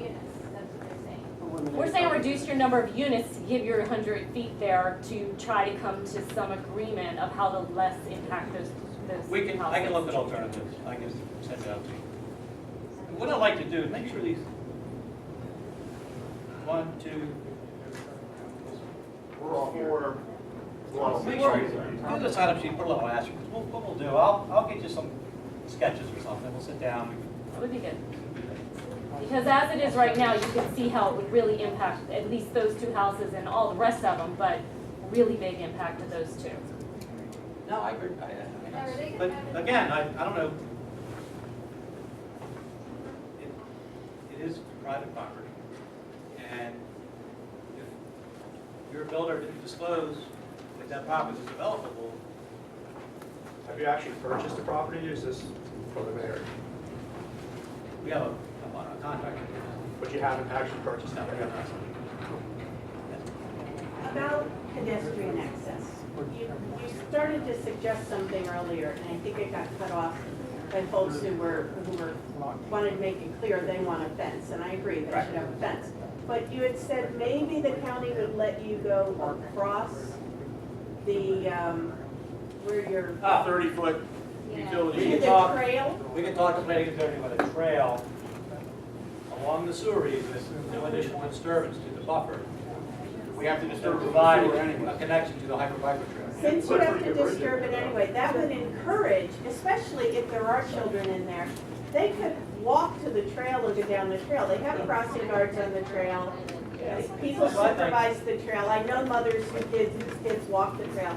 It's better for the environment all around than firing up the SUV and driving the kids. I'm not gonna disagree with you at all, and we have to put the sewer in, so we have to disturb that strip of 30-foot easement to put the sewer in. I don't know, because that's a public sewer easement, if the county will let me put a mulch path on it, but we can ask. I mean, and I can. Yeah, it's always something, I would be willing to do that if the county. And it'll be in the meeting minutes, so I can add that to the sketch plan, Kevin, and then the county can either say yea or nay as part But of the I sewer. think that would be, they're going to handle a mulch path? I don't think so. So I think it had to be, I think it had to be a county path. Yeah, I think it would have to be a macadam path. We have them leading into my community. My community backs up to the trail. And we have them Yes, leading into my it's community. similar type. It lets kids walk to the trail and adults walk to the trail, use the trail for recreation, use the trail to get to the shopping center. Right. So you don't have to have a path right to the shopping center. I have no problem, I was trying to, macadam is impervious, and therefore, you know, mulch is not. I was just thinking in terms of less impervious, but. What was the plan for the high schoolers then? Because they are within walking distance. Was the plan they'd have to go out on Ritchie Highway and walk around? They wouldn't get a bus. They're too close. So, okay. Yeah. This way they get to the high school too. And I'm sorry, I mean, when we're talking about moms with strollers and bicyclists and everything else, a mulch path might not cut it. You might would have have to to be do only a from an macadam impervious path. area standpoint. They're not that wide. Ours is not that wide. I mean, you know, you can, if you're on two bikes, you don't want to ride past each other, let's put it that way. And so it doesn't really disturb that much. No, I But definitely. it gives you a whole lot more of a livable community and less of the specter of people going out on the Ritchie Highway, which I think is going to be dangerous for everybody. Yeah, I mean, unfortunately nowadays, these are the kind of sites we end up with. Just one more technical question, to help the neighbors here. I'm looking, again, just looking at the 4 units, and particularly the distance between the conservation easement and the end of the units. I'm looking at this, and there seems to be is there a little bit of a green area? I could see on the property here, I see the dark lines, which I assume are the units. And then there's some space here. Those are my bioretentions for those units. Okay. You're thinking of pushing the units closer to the scenic easement? Well, I wasn't sure what those were. And those are my bioretentions. That answers that question. So, all right. So again, trying to get a little more buffer. I'm trying to get my stormwater management between the units and that scenic easement. That's the way my drainage wants to go. It's very back there. Why townhouses? Why do you want to be known as the developer that builds the first and last of the townhomes in Severna Park? Answer this for you. You live in the city or in the town. What makes Severna Park different than Crofton? Would you like to live in Crofton, Laurel, Annapolis, even Arnold, Old Mill? What makes Severna Park different than all those? And be honest. But there's no homes of this style. Damn straight. So why are you trying to build them here? I see. For me, there's a reason for Rather it. than- And you live here, you mentioned that, so why do you want to? He's close to retiring, so he's gonna go to Delaware. He's gonna buy one. As a builder developer, I see these units all over. And I see that they're. You don't see them in Severna Park. You've got duplexes up and down Old County. You've got a couple spotty ones, right? There's 10 times more units in duplexes than there are here. Duplexes in Truck House Road, and duplexes in Round Bay City, and duplexes in Old Park. So why To the zero wall. wouldn't, help me understand from I want to think like, why wouldn't a developer be more proud to put in nice homes? You've got the Pat Sajak's, you've got the Under Armour executives, you got a lot of wealth in this county. Right. Why wouldn't you want to be known for somebody who promotes good green building, sustainable building? You've got a lot of opportunities of what you can do in that area. Why would you do that as opposed to bringing in density? What is density going to do for your company? You may do away with the environmental easement, just blot it out. No, I'm trying to understand how are you going to sleep at night knowing that you added a bunch of lots? I mean, you're moving boxes. There's no pride in moving boxes. Is there? You got to take some pride in what you do. I've got mine. I think it'd be a nice development, tasteful development. I'm proud of what we do. That's why I do what I do. I like what I've left behind. And nothing you're going to say is going to change what I feel about this. You don't live there. But you're not the builder. I do live here. You don't live in 4 houses that are backing up to At it. that time in the morning, do you want to do that to Richie Highway? Do you want to have 31 more homes, 4 cars Believe me. per home to If Richie you want Highway? anybody to do this, But we don't. That's what I- We don't. Right there. let's go back to the beginning. The landowner set this property up to be developed, just like he set it up. I didn't see 20 it for years ago. sale. Was it for sale and marketed, or did you guys go and try to find that piece of development to build more homes? It's known, everybody knows about it. It's, Really? Because when we researched it when we first moved in, and we were told we couldn't purchase any of it. So that's. it's When did it move? I mean, how long ago was that? 98? That was 16 years ago. I know, 17. no, let's just look at it. I mean, it's going to be developed. So the question is, how do we make it the best we can? But if I'm not here, somebody else is going to be seeing it. But it would be about the units. It Right. goes back to the number of units. I don't think there's anybody in this room says that a person that buys a piece of property has the right to develop. They're not taking your development rights away or any of that kind of thing. It's the number of units, and it's inconsistent with the small area plan. And these are the people, if you wanted to build a house, you should have been on that small area plan, and it would have been, your input They would never have will been allow there. me to. But that's all those cars going in, all the headlights coming in. I mean, if they were single-family homes, you wouldn't have that volume of people coming in and out.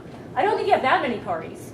That you'd have that many houses and that many cars. Plus the potential of 62 plus children living there. If you times that by, that's at least 2 classfuls at Severna Park times 8 classes a day, 8 additional teachers at, X amount of dollars. Where is that coming from? To hire all these additional teachers for all They're those not gonna additional- hire additional teachers, Yeah, but they don't there's have money that to pay the capacity. teachers. They deserve a crowded classroom. I have a question. How many acres in the left-hand rectangle? Just that part. No. Yeah. How many acres is that?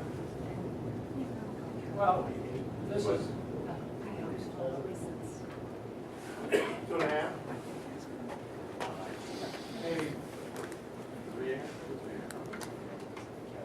Say 500.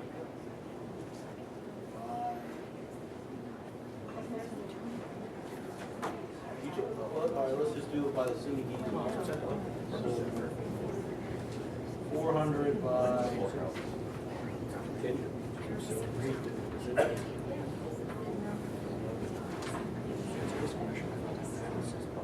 3.21. Thank you.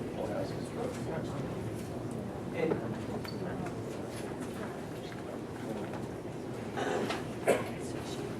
How long has that been zoned R5? At least, well, it was zoned R5 back when this plat was done in 1993. So at least 22 years? No. Yes, 22 years. So at least 22 years, and it was R5 when the lots were reconfigured with a big residue parcel. So I'm assuming previous to that, the big parcel was zoned R2. That must be the dividing line, between the R5 and the R6. So at least 22 years.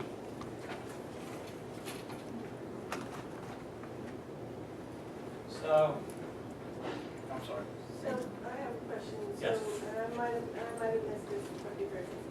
So this is 4 acres that you're developing, out of the 11. Of that, what's remaining? The remaining portion, is any of that portion, would that be developable? No, it would By be- somebody else at some other time? It would be put in a perpetual easement. Most of it is already in the scenic easement, and the rest of this would be put in a conservation.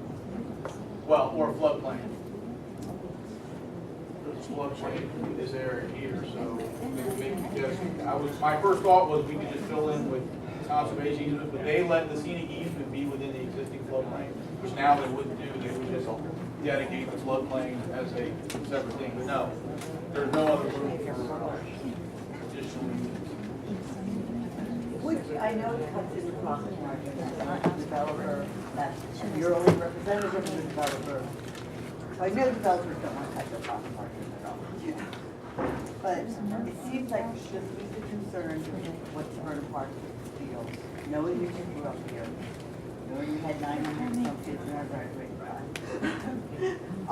It just seems like we're putting 25 units on 3.21 acres in that little triangle there. If the developer, This section right there. yeah, if the developer would be able to consent to reducing the amount of units there, to make it more compatible with the rest of the Severna Park area, that perhaps it would make, you may not come across quite as much resistance. Because what you're doing is setting a precedent for development down the line. So people are going to be really, really There's- hard on it. Severna Park. I don't think there's any other parcel that can be developed. I think this is probably the last. There are developable land.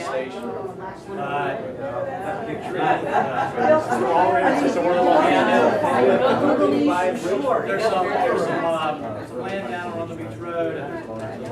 But they'll find it. Truck house. Oh, we find it, well, I know where it is.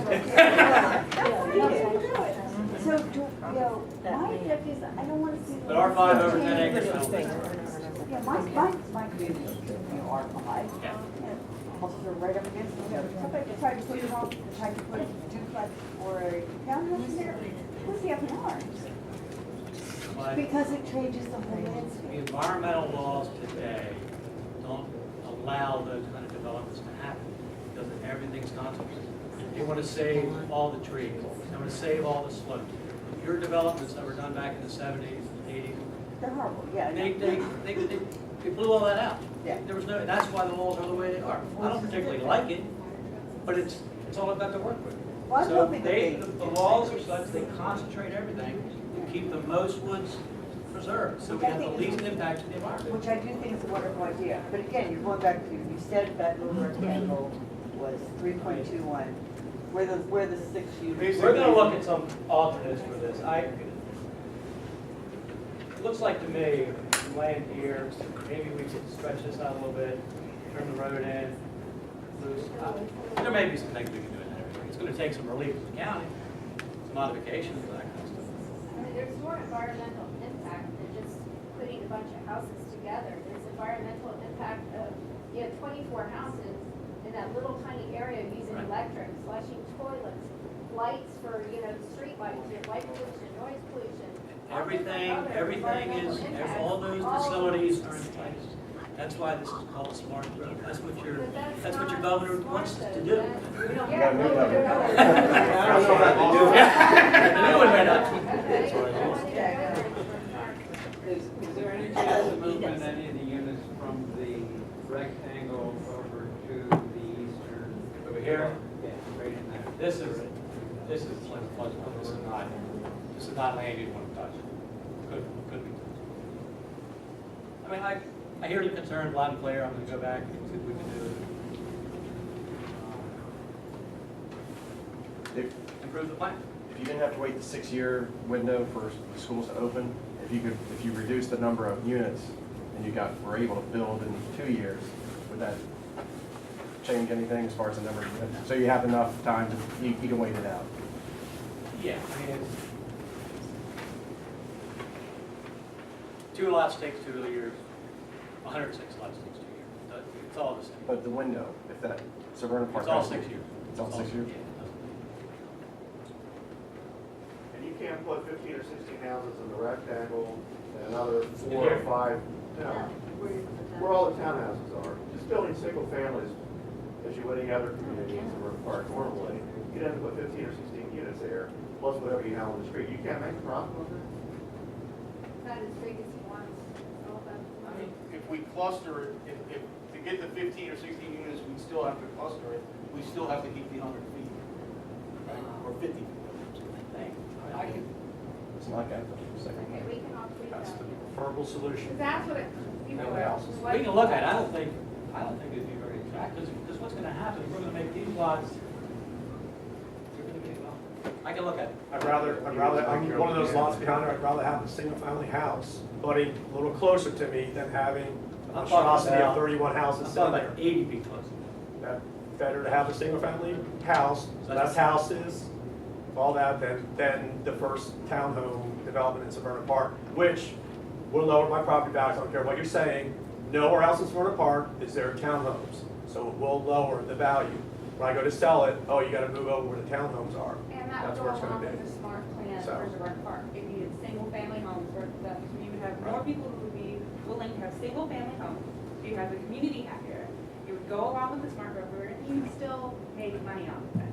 You can still turn a profit.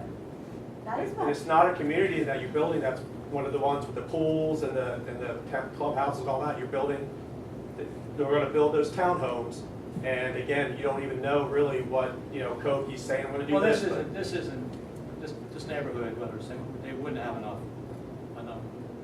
To build a house with those kind of amenities, you need Right. 300-400, Right. you can't. So that tells me it's not gonna be a very highly priced house, I mean, it's gonna be, Oh, it'll be highly priced.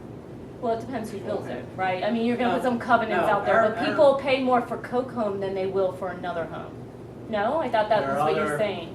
The companies we deal with, this type of unit, this kind of location, Behind a food line. and they need to be more craft store, yeah.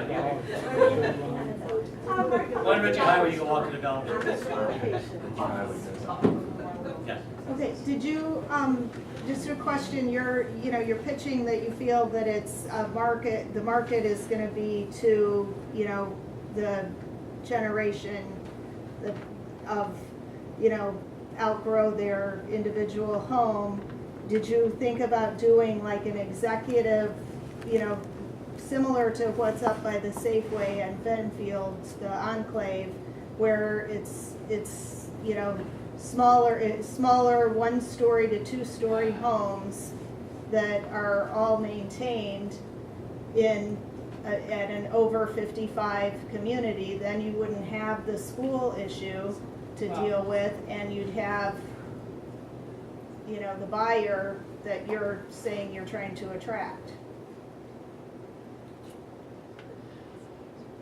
I think if you see the neighborhoods, what I think of the comparable neighborhoods on Vision here, I've just seen them be very successful in Annapolis, South River Colony, and it's just, it appeals to that demographic, that buyer. It does. We can explore a single family option, but South River College, nice.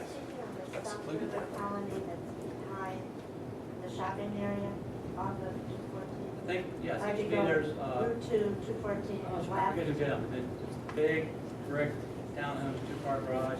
Right, but that's That's a it's single-family homes, it's also the townhouses, it's also got community pools, it's a whole different thing than It's off this. 214, not Ridge Highway.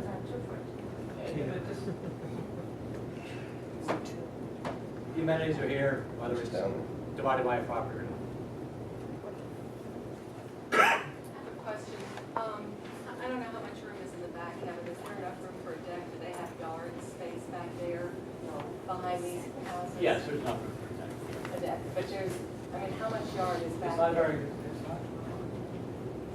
What is it, Mark? We have 20 foot rear yards? 13 feet. How big is it?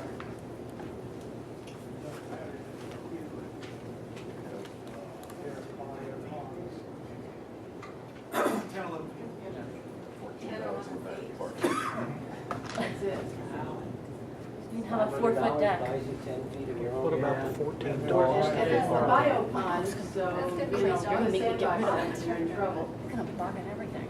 The car that comes in, construction No, for we, 8 yeah, years. we provide for a deck. Setback. It's It's tight. not for me, but it's a popular unit. I've seen it. But that is the rock, I mean, you see it everywhere. Oh, we don't Yeah, want to no, see it's- this. I'm not, 30 little houses are not gonna change Severna Park. It's the beginning of the change. It's our small area plan specifically rules out this kind of development. If you were to do a Severna Park enclave, like's been suggested, Right. where you have senior And I homes, said I would look at that. very limited sized lots.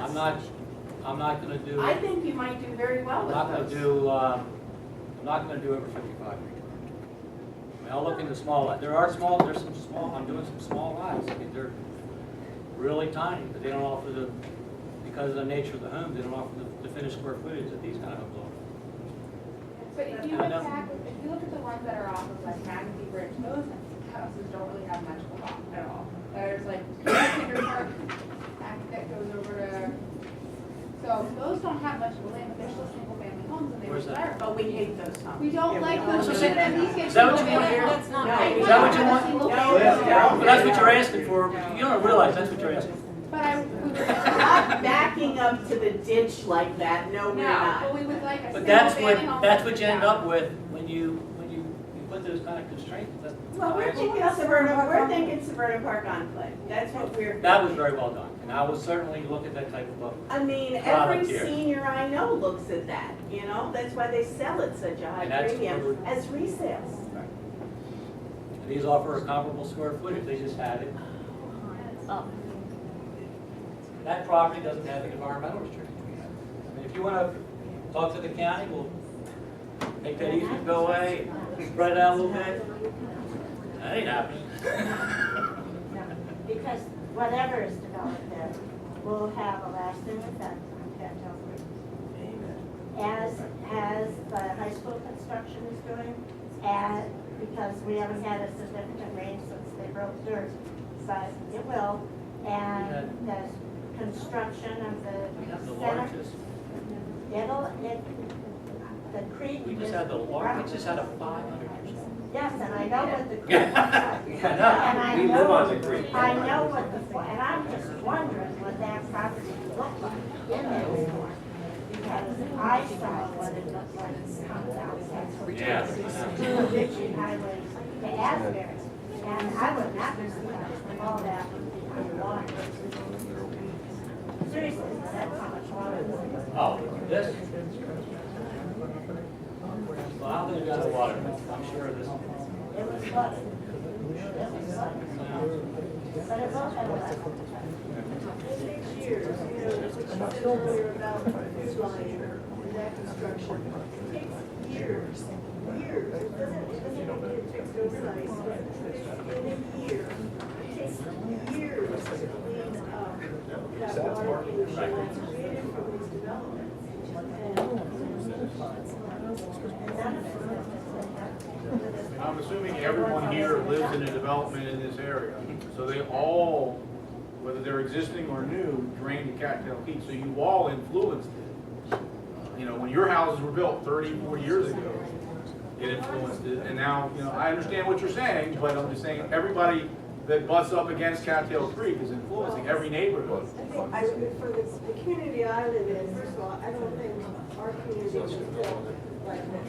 Because we're in much more community. So the homes are built here, one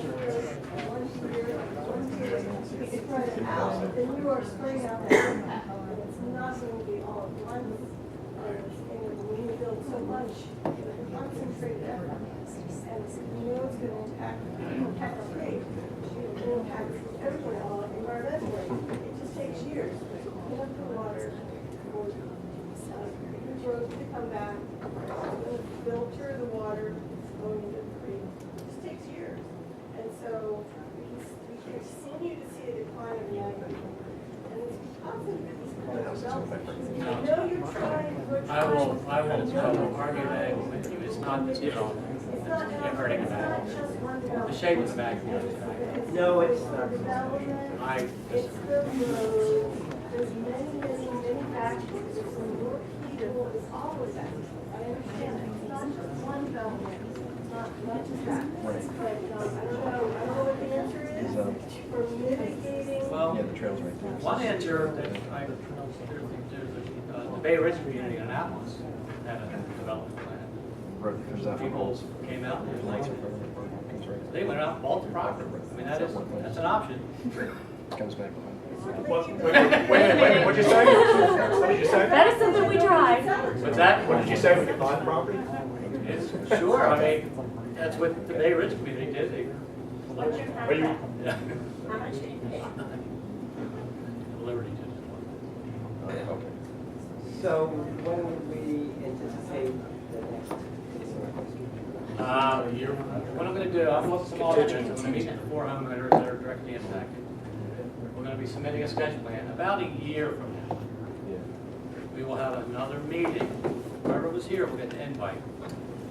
And we'll talk about this plan and what the county's approved.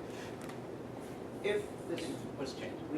if this were in critical area, would you still be allowed to build? If this was I in don't think critical area. I think the, What's the setback on the front layer? it's a critical area map to the county. It's generally 1,000 feet from the property line.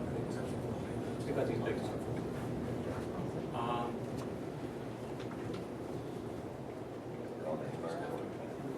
It's 15% square footage, right? Yeah. So we're over 50%. You know, for the 11.3 acres divided by, I'm not positive. Our disturbed area is 40%, but I don't know the exact number of impervious. This is similar to Deep Creek Village. Deep Creek Village is improving, right? It's a similar, this is way less dense than Deep Creek Village, so I can't say definitively right now if this would be allowed. I think it would. We've done very similar developments, but it all depends on what happens. Can I ask a follow-up question to that? When you said it was, you would get the group back together in a year, would you be contacting, and I think you said this before, the properties that border that prior to that year? Well, these, So we yeah, don't have to like wait a year to find out Next how couple of it's weeks, I'll call you somebody. I think I have somebody's name and number, and I'll call you. We'll meet, and I can show you. Everyone signed into our sheet when they got it. I'll show you the different options that I could do the provide, FDR. provide some more privacy, but. Yeah. I mean, like I turning that understand road that- helps, every little bit Right, helps. and that's the kind of thing these meetings are for that kind of thing. Don't think it's gonna disappear, but just. Well, I don't want to wait a year to hear, oh, No. we couldn't do anything, so you're stuck. Just so If I you- need to sell, I need I'll to show do you it what now. we can do, I'll tell you what we can't do, I'll tell you what I think I can do, but what's gonna happen at that point? There's gonna be some, to do the things you wanna do, I'm gonna need some relief from other items. And with your, if you think it's definitely a positive improvement to the plan, that maybe we reconfigure this easement a little bit, or we provide a shorter term than the county would normally allow, provides more protection and privacy, then I would have to ask you to help be our advocate to make these changes and have the county approve them. Can you give us just a chronological, what's the next, you said the next step is? a month? Sketch plan submittal, And what's that? in probably 3 or 4 weeks. December 1. Sketch plan in 4 weeks. Then the county will review that project. And once we submit, that plan is on It'll public be more record. detailed. So there's nothing stopping any of you from going down to the Office of Planning and Zoning and ask to see what we submitted. And then there's a sketch plan review process. They'll take 30, they're supposed to take 30 days, but they'll take more like 45 days. 2 months. 2 months to review it, and they will issue a set of comments. Every agency, we have, this submittal will go to 15, 20 different agencies from planning and zoning, Department of Public Works, PG&E, Verizon will get a copy of the plan. All these different agencies get it, and they all have 30 days to submit their comments to the lead planner, who then puts together a letter and sends it out to us saying, these are the responses to your submittal. And then we have. Basically, there's submittals, changes, resubmittals. Each one of those is about 90 days in duration. So it's 90, 90, 90. Then you're almost at the end of the line, you do a couple of things. About a year from now, that's when the plan gets, sketch plan gets approved. And is that when the property sale, that's when that'll go through? Is your contingency for that long? No. That's, and then from that point on, we go to our final plan. That's all the detailed engineering, big scale drawing. So when will your sale be final, before you know for sure you can build it? It's near the end of the process, somewhere over the next year. The sketch plan vests your adequate public facilities. So you're planning on submitting your plans December 1st. Does that give you ample time to consider a development like Oh, yeah, you can That finagle he puts things the out. pressure on me then to redesign it. So how can the community then have input between that change then?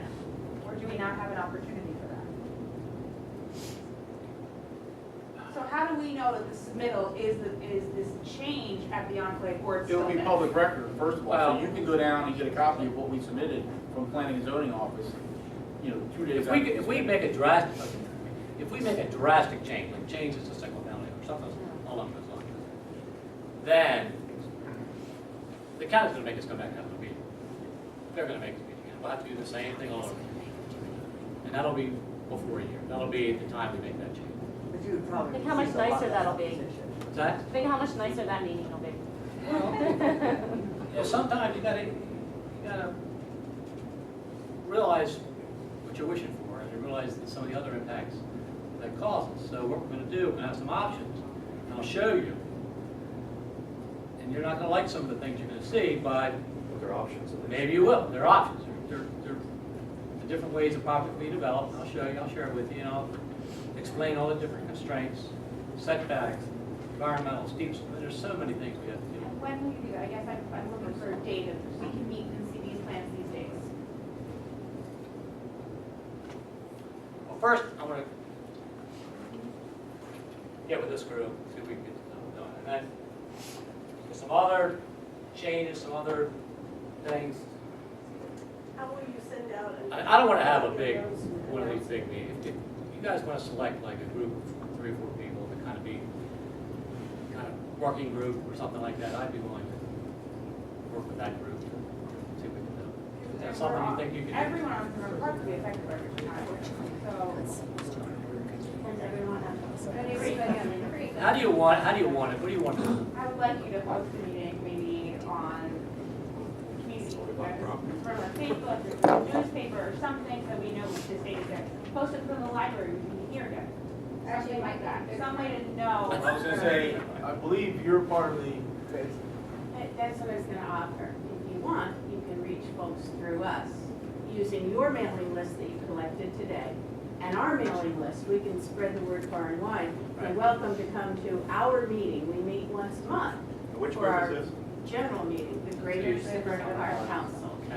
But Steve, I think that's in addition to our properties that back that. So you're not Linda Zonsberg, right? You're different. That's the Chamber Linda of is Commerce. the Chamber of Commerce. We are the Greater Severna Park Council. We are a council of community associations. So Chartwell is one member. Right. Shipley's is actually 2 members because they have 2 different organizations. But they're special because they're big. So that's what we are. We have about 60 member communities. My mailing list is like 300 people long. I can send out a message. If you want to come, we meet the 2nd Tuesday of the month. We're meeting tomorrow night. So if you wanted to come in, for instance, Well, maybe I the could come, December maybe like, meeting and give us an update. maybe the first of the year I could come up to your meeting and I could make a little And presentation. people would be interested, because we'll be reporting tomorrow on what happened here. Right. And our members will be keenly interested. So it's just another way to give people a venue without you having That's to fine, follow because meetings. I've been to Linda Zonsberg a couple times. I could certainly come to your group and do the same type of thing. Now, are these folks going to be able to come, or are they? Of course, Sorry. Could you make a couple of copies of your full-size plan available so people who understand them can work with them, could give you some ideas? try and point you in the direction they're looking for? I mean, you can't design anything off of that sheet that we just received. No, I think how we can do that. PDF. I could,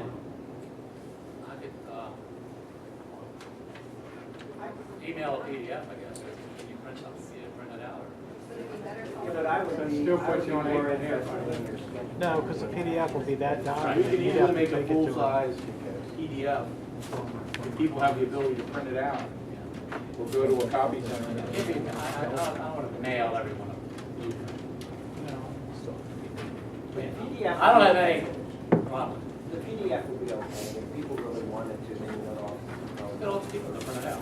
That's my phone number. But I would email prefer, address. I would prefer not to Whatever, I'm happy to. I don't know if you're gonna do a DVD or put it on YouTube. Okay. Make an invite or whatever. I mean, Okay. Just let me know, that's my email. It's just mevans@drumlink.com. I mostly do it because my wife wasn't here. Oh, no problem. I just, but we've got to write meeting minutes and you see how the questions are being fired I out. understand. You don't give it to anybody. I have a bit of problem with it. It's just for everyone's record. Anyone needs Here, to just make it easier if I miss something in his notes. I'll just figure out what I'm going to do. And you'll get in touch. Just give me a Talking holler. about the school impact in the 6 year, when does that start for that? That starts at the end of the first year. So at that year one. Schedule year one, at the end of year one, At the if the final schools review. are inadequate, we are not allowed to proceed to final review until schools are adequate. Okay, I thought final review was in a year, that's not. Final review starts in a year. Okay. If at the start of that time frame, schools are inadequate, we have to wait until schools are adequate to start. Which could be up to 6 years, but it could be sooner. Correct. Okay. At the end of the 6-year period of time, we get to restart the final process for another year. And that's done at the point in time of when, from that year you submit, or don't you know how, I mean, Is it- not in the school district, so wondering if we should look at the numbers. So is that all the schools? So it would be, the school would go You have to to. be open at all three levels. It will go to the elementary, Severna Park All three Elementary, levels, middle, okay. all three levels are checked to verify. And the Board Right of Ed now, follows elementary is that. the only one open. Yes, sir. How many developments have you had where at the end of the 6 years, the schools weren't open and you used the exemption or the waiver or whatever to go ahead and build? We were on the waiting list last year for development in the Mead High School District. We had to wait a year to get something. And then we had a situation a couple years ago, Broadneck, where we were on the waiting list for 2 or 3 years. And then we built the addition, provided the adequacy of Broadneck High School. So you made the improvements. We physically made the improvement to the school and created the capacity. That's an option, that is an option here. I mean, if that kind of situation comes up, it's a very small development. There's no space to build at Severna Park Elementary School. Good luck with that. No. It's gonna Elementary is open. Elementary is fine. The middle and high school are closed. The middle school is, Is the middle school gonna be bigger? Could it, No, because Okay, the good. Board of Ed, when they renovated it, chose in their infinite wisdom to do it the cheapest actually- way they could. I've actually talked to them about a little addition, because that's, but the middle, which just got. you actually have room in those corridors, those central areas, 1 or 2 more classrooms. But we'll see, I don't know. So if we send our kids back to public school, we might scale. What's that? Probably. If we send our kids back to public school. Well, that's what changed when the economy took a downturn. A lot of children from private schools came back to the public, and that pushed the thing up. I mean, I can't predict that. They change everything. One other question, it doesn't address the fact that you would still be building multifamily units, but you as a developer, you have certain profit goals and targets you want to make.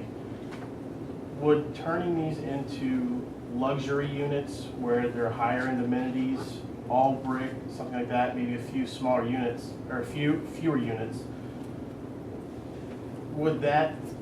is your margin the same or is it less? Because what I would see is it would address some of the concerns. You would have higher home value retention. You would possibly have more families where it's dual income, no kids, where they're career people and it doesn't burden the schools. You might you might alleviate some of the concerns if you were to go that route. Does that, I think these fit that category. These would be arguably the most expensive.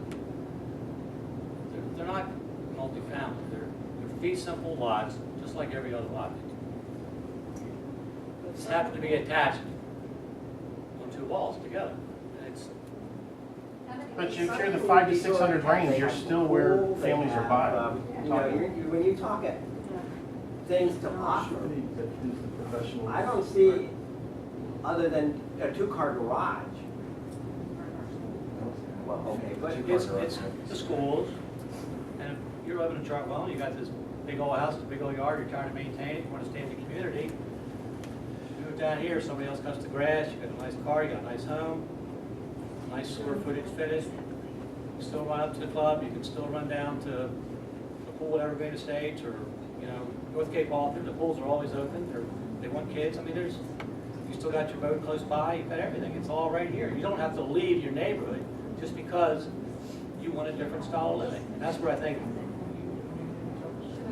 in your narrow vision, you miss that. Because there are a lot of people that would love to stay here if there was a smaller, more manageable house style. it is the quality of life that these people are talking about. It's the single-family homes. They moved here to, and that's where they have decided this is the quality of life that they want. What you're suggesting here is totally different from what they want. It's a lifestyle. Yeah, It's not somebody else's lifestyle. It's the Their lifestyle lifestyle. of these people in this room. And I'm saying that you're entitled to your opinion. I'm entitled to mine. You're hearing those opinions. There's, how many people live in this community? 21146. No, everybody, I'm just saying. There's 50, what, 80,000? 100,000? But would we live here if it was multiple? I think there's a little something for everybody. I think that's what makes neighborhoods what they are, and things change. That's my opinion. 21146 is about 33. I want to preface this statement with the fact that I'm not for this development the way it's proposed. But the only thing that I agree with him about, unless what you guys are talking about where you guys or a group comes in and buys it in place of the developer, is that if they don't, someone will. And then the homes that are at the intersection of Early Heights and Jumpers, that's not Severna Park either. Multifamily or not, you've got a mason jar for a porch light. You've got the bare bones contractor grade everything. Those homes aren't going to hold their values. The people who move in there aren't going to take care of their homes. You can see it already. They've got a deer stand for a deck. They've got, their porch lights are rusting. The weeds are everywhere. That's where the home values are going to tank. So if they develop it, or if they give it, subletted contract or whatever you do to another developer who does it the right way, luxury amenities, upgrades, whatever, that's the only chance you've got of maintaining the home values and possibly being integrating it as a part of the community. I mean, I don't want to see this happen, but I'm for the small area plan. But if it does happen, that's the only route I think that would work. There's no special exceptions. Everything is per the code. If I don't do it, I'm pretty sure someone will. You could do it, like, again, like you were at the Encore, you could do it that way. I'll look at that. And when, again, I'm sorry, going back to a deeper firm date, when will you know exactly what you're going to do?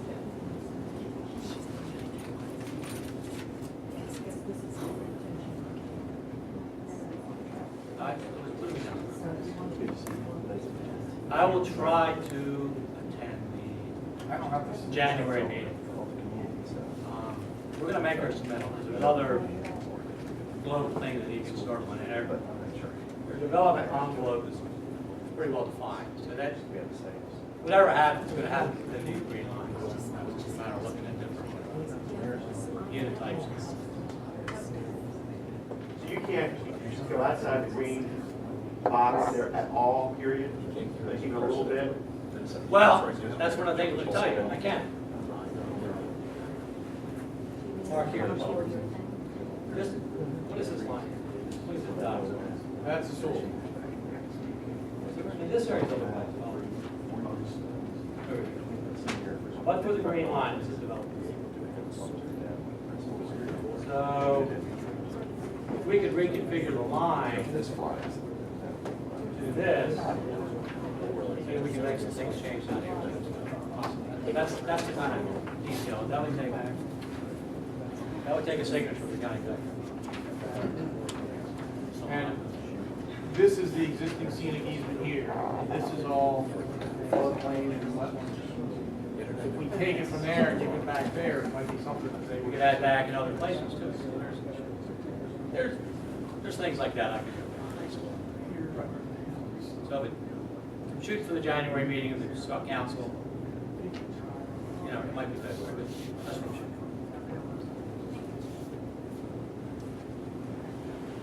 Thank you. Any other questions? We're adjourned. Okay.